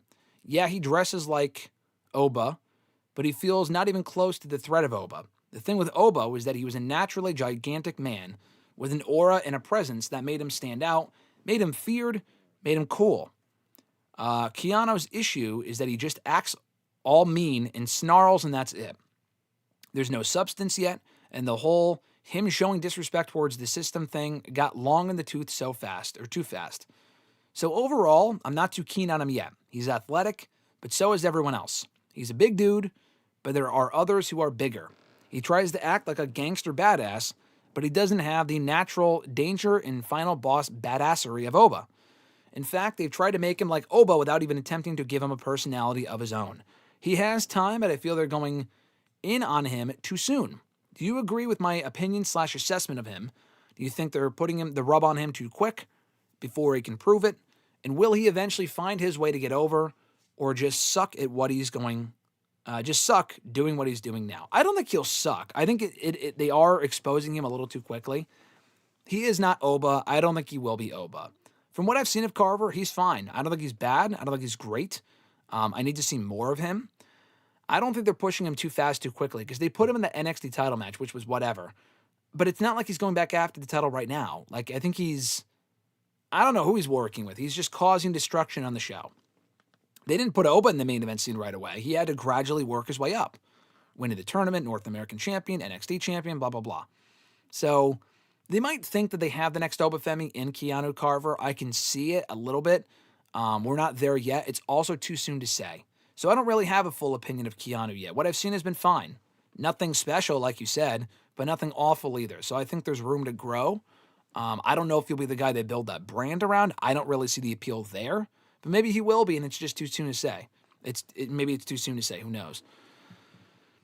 His last question here. Ever since TNA debuted on AMC, I still have trouble figuring out why they have a TV deal with a syndicated channel. Nothing about their product shows they can grow or reach an audience, a different audience, than the one they have now. None of the wrestlers on the show could be mainstream stars, and nothing about the show ever feels urgent or must-see. As a former mega fan of the company during the Spike TV days, I just feel like the company has evolved into anything other than a farm system for WWE, getting another TV deal to combat All Elite Wrestling and failing big time. To be real, without the NXT stars appearing on the show feels lifeless, and the Elegant brand is incredibly dismal TV. I agree with that. I know they've been on for only a month, but it's been a massive chore to watch. What do you think? Will TNA eventually evolve now that it's on a nationally syndicated show, or will the product forever be stuck where it is? Maybe more of the latter. I think them leaving Access was the right call. They can't grow unless they're on a bigger channel. So that's number one. So that's good. The second thing is, what is even really their identity in 2026? It really does, as you said, feel like a farm system. Now, you're not arguing, you are kind of mentioning the quality of the show. I think the quality of Impact is good. It's not must-see. I think it's consistently solid television. It has been for a few years now. It's not on the level of WWE or AEW. It's just not. And I'm not even really sure what their identity is supposed to be, because now that they're working with WWE and there's a lot of crossover there, which I think has its positives, you kind of notice they do things a lot more like WWE than they were before, when they were doing things their own way. Nowadays, they're kind of going like the TKO WWE route. That's not good. They need to be TNA, not WWE or NXT Light, not even AEW Light. It needs to be a bit of both and be its own promotion. So they will evolve. They're getting higher ratings than ever before in the last 7 or 8 years, which is great. Will they be the massive, will they ever be a true threat to either of the major companies? No, including AEW. They just won't be. But they need to find what works for them and really hone in on that, is my thing. I think they need to really establish what their identity is, and I feel like they were getting there when Scott D'Amore was still there, and then it kind of went out the fucking window a year or two ago. Justin K. from Facebook, who was here in the chat earlier, says, buy or sell SmackDown Cruiserweight Division or 205 Live roster? I'm going to go SmackDown Cruiserweight Division, and here's why. I feel like it was a bigger deal, was the Cruiserweight Division from 02 through 05. After that, it was kind of garbage, but 205 Live was good, and they had some great matches, but it was never a big deal. They were tucked away on the network. The 205 Live roster peaked with the Cruiserweight Classic, and that was before 205 Live was a thing. 205 Live was a watered-down version of the Cruiserweight Classic. Whatever they featured on Raw and on the pay-per-views and all this other shit was just not what it should have been. It got better over time, and there was, I would say the real sweet spot for 205 Live was 2018. They had some great matches, great storylines, great wrestlers on that roster. That was really the peak of that show. I would still go SmackDown Cruiserweight Division, though, Because at least there you had like Matt Hardy, Rey Mysterio, and a few other notable names challenging for that championship and some really good matches to boot. So I'd probably go SmackDown Cruiserweight division over the 205 Live roster, even though I'm more familiar with the latter.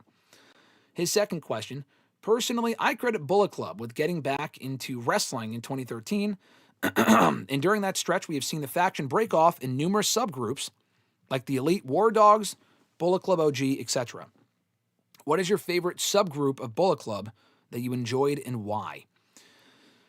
My favorite version of Bullet Club, and I said this in my wrestling factions video that I did on Monday in WrestleRant Ranks, cheap plug, check it out, would be probably Bullet Club circa 2017.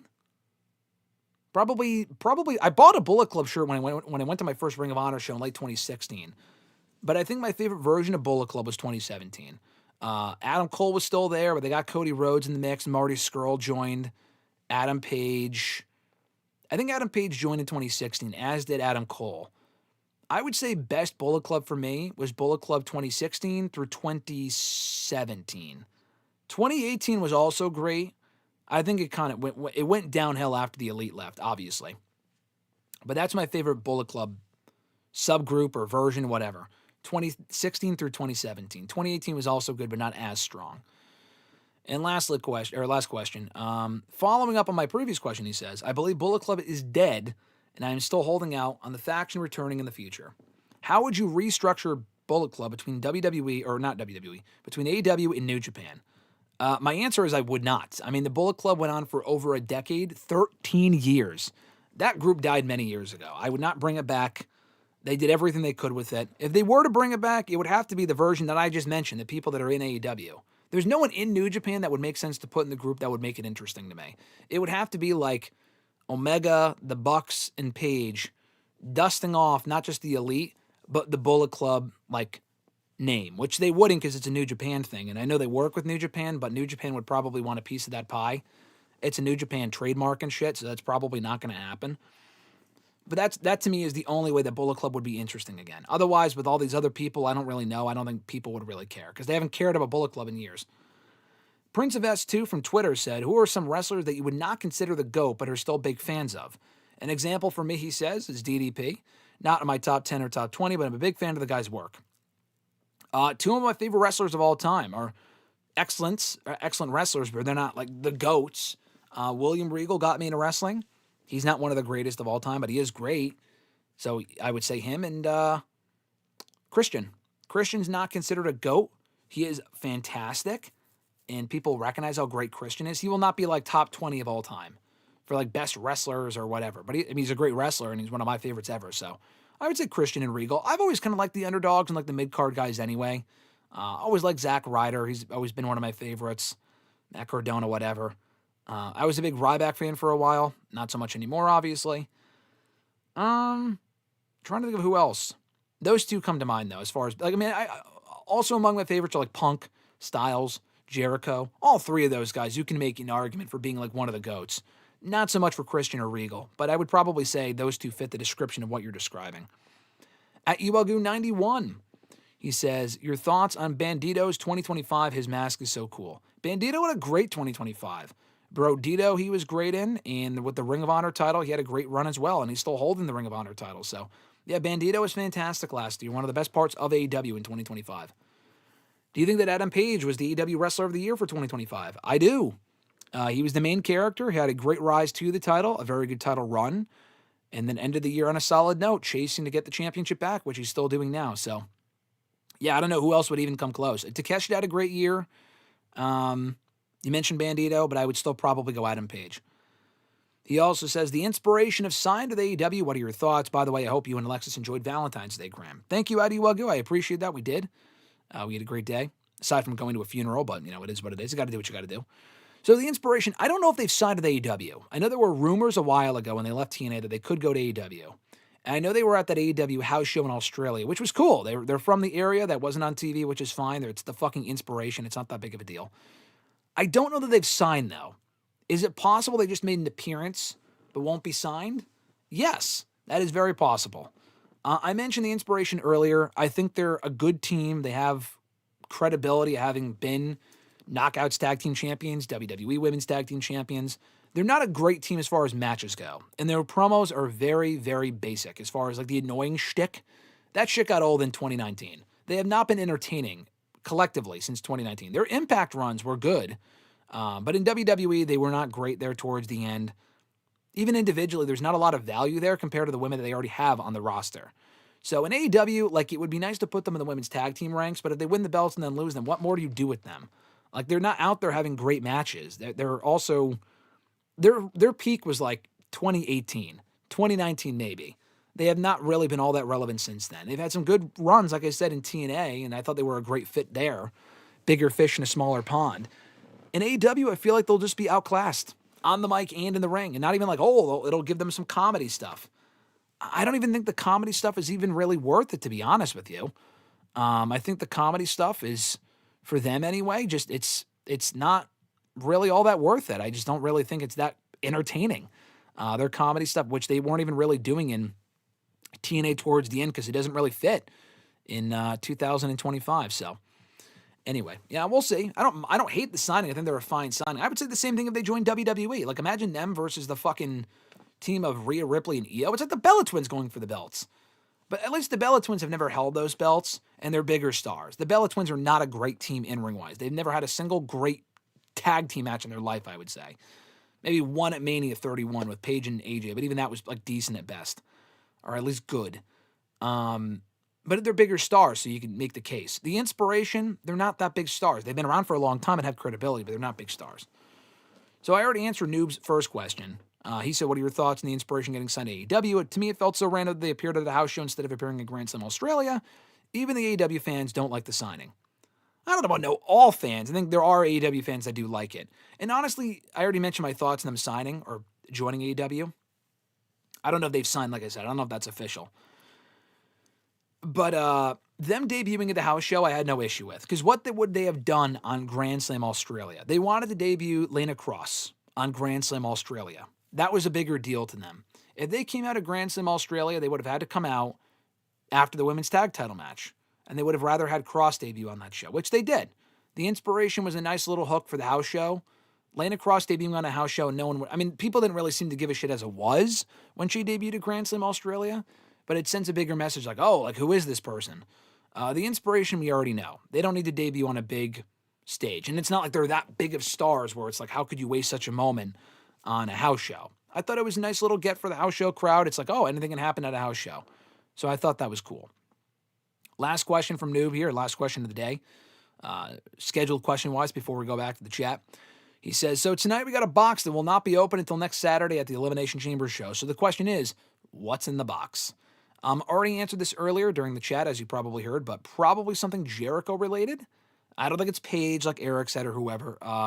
If it's not Jericho, it's probably something just incredibly dumb to fucking hype a new movie coming out that TKO is partnering with, or some Mania gimmick they're doing. It's probably going to be something disappointing. If it's not Jericho, it'll be disappointing.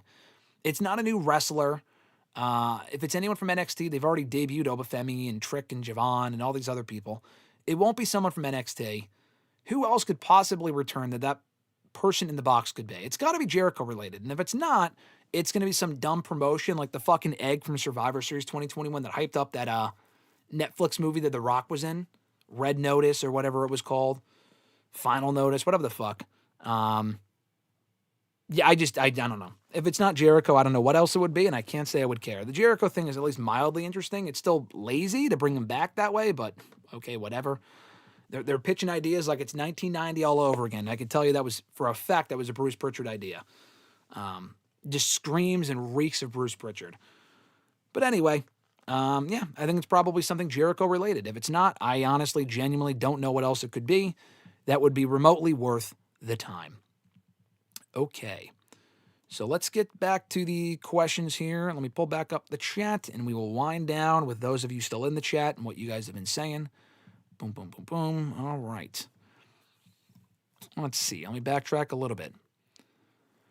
Shame it took WWE 10 years to get him in a good spot. Sami Zayn, I agree. I think part of it was the fact that WWE, it was run by Vince when Sami started on the main roster, so Vince only ever saw him at a certain level. He never saw him as a world champion. I mean, Sami's real main event aspirations began after Vince left. I know Sammy was in the bloodline pre-Vince, when Vince was still there, but he was only ever going to be like a joke and not what it ended up turning into. Richie says, I am the sauce. He says, we need Flo Rida back. I like Flo Rida. We've gotten plenty of Flo Rida concerts. We do not need Flo Rida back in WWE. And Daniel said the same thing. Nathaniel said, where would you rank Edge's theme song? Pretty high up. It's a great song. Daniel says, sheesh, Chris cut an opening Monday Night Raw promo with that question. I mean, he wants to add context, so I get it. He usually adds, he makes his questions wordy, but I can respect that because I probably would too, and he wants to add a lot of context, so I get it. Johnny said, I would have an award titled Time to Take Them Off the Bench. Yeah, you could apply that to both companies. Johnny said, Lana Cross has to bring in her cousin Killer to AEW. I don't think Tony Khan is interested. Not that they actually are cousins, but if Tony Khan wanted Killer Cross, he would have debuted by now. Fernando said, what did you think of the segment with Stephanie saying Spanish stuff to Liv, making her cry? I thought it was fine. It was kind of awkward. I'm like, okay. Like, she spoke Spanish for like a solid minute or two. I'm like, okay, where is this going? And they made her cry. But it's not like we don't know what Stephanie said. You could just look up the translation online. So, like, Liv crying was weird. I don't know. Didn't love the segment. Also kind of a waste of time because we know Liv didn't make her choice yet, but we already know she's choosing Stephanie. So it was kind of a waste. Gianni said, you should do a tier list for Shawn Michaels' major pay-per-view matches. It's a good idea. I might have to do that at some point. TNA is WWE Junior with an X division. Currently it is, yeah, basically. They just put their Knockouts title on another NXT talent for like the third time since the summer, like I said. Dumb. Johnny said, what is your favorite WWE Cruiserweight match? I don't know. I mean, like 205 Live roster? I mean, it would probably be something from the Cruiserweight Classic. From like the original 02 to 05 roster, I don't remember seeing a lot of Cruiserweight matches. I wasn't watching back then. I do enjoy Jamie Noble versus Billy Kidman from Survivor Series 02, so that might be my answer. But in general, it would probably be a Cruiserweight Classic match. Kota Ibushi and Cedric Alexander is still an amazing match all these years later, almost a decade later. So I would probably say that one. Johnny said, how would you rank the Evolution, Triple H, Ric Flair, Orton, and Batista theme songs? All 5 of them? I would go Flair last. Obviously, Flair's theme song's iconic, but which are we talking the game Triple H theme song? If we're talking the game Triple H, I'd go Flair 5, Evolution 4, Orton 3, if we're talking I Hear Voices. Triple H 2, Batista 1. I feel like Batista's got the best theme song of all 5 of those songs. Johnny said, how would you rank the DX in each member individual theme? I don't know. Triple H would probably be 1, though. Then Shawn. Who else is there? Chyna. I didn't love Chyna's song. I'd probably go Rick Rude, then Chyna. X-Pac had a good song. Basically the DX song, though. Might go him at 3, but that's just because I like that song. New Age Outlaws would probably be last. It's fine. It's memorable, but it's not like a great song. Christian is a top 20 in GOAT for tag team wrestlers. I agree. Johnny said, David Fincher knows what's in the box. Yeah, that's a 7 reference. I know that because I watched 7 for the first time a few months ago, and it was a great movie. And Johnny said, I hear Stephanie's new name will be The Bully. Yeah, she was basically bullying Liv Morgan out there. Don't know why. That was weird. But anyway. Yeah, I was not a fan of that segment on Alexis says she's still in the chat. Very nice. Anyway, but yeah, Stephanie kind of came across like a bully in that segment on Raw last night. I don't know where that's going, and I can't say it left me overly excited to see where it's going either. All right, guys, I think that's about it with today's episode. Thank you so much for all the comments and the chats and whatnot. It's been a lot of fun. Let me pull up the shout outs again real quick before we head on out of here. I want to shout out the channel members: Alexis, Miss Mon Matthews, Dillon, DiGiacomo, Mrs. Renee, Daniel Malcolm at I'm Quarter on X, DJ Swerve1 at Swerve1 on IG, Mr. Marceau at RG_Marceau on X, John Ritland, Real Honesty with John Ritland on YouTube, Richie Red Planet Wrestling on YouTube, and Average Grunt at gruntwrestling.bluesky.social on Blue Sky. Check out all the perks of being a WrestleRant All Access Pass channel member, including getting a badge in the chat, emojis in the chat. Only $5 a month gets you that and a lot more. More information down below. Help support the channel. You can also like this video and subscribe to the channel to help support the channel as well. And if you turn on notifications, you'll be notified every time we go live and every time we upload new content. So coming up this week is a pretty basic week. I should have my AEW book review up on Sunday. WrestleRant radio excerpts up on Friday and Saturday. New episode of Hashtag GSM for GM coming up tomorrow in 2K25 GM mode. We are coming to a close with that. We are wrapping that up soon, so that'll be wrapping up soon, and next episode is up tomorrow. You can do so by tweeting me on the Twitter machine at WrestleRant with the hashtag AskGSM. Find me on Facebook as well, facebook.com/Graham.gsm.Matthews. Drop a comment on the post I usually put up on Monday nights, if not on the wall itself. And last but not least, include your question down below in the comment section on this very video. I'll include your question in next week's edition. All right, guys, with all that being said, we are about to get on out of here.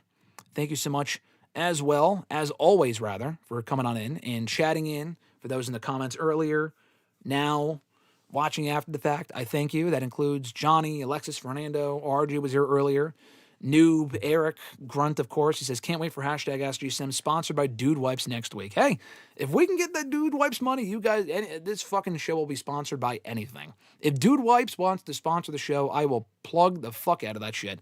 Even if it's not a product I can say I personally use. Maybe Dominic Mysterio does. They sponsored him at Mania last year. But we'll have to wait and see. Anyway, guys, have an awesome one. Thank you so much for joining us. As always, we'll get you right back here on the channel for an all-new episode of WrestleRant Radio on Thursday. Until then, guys, I'm Graham GSM Matthews, and I'll catch your ass down the road.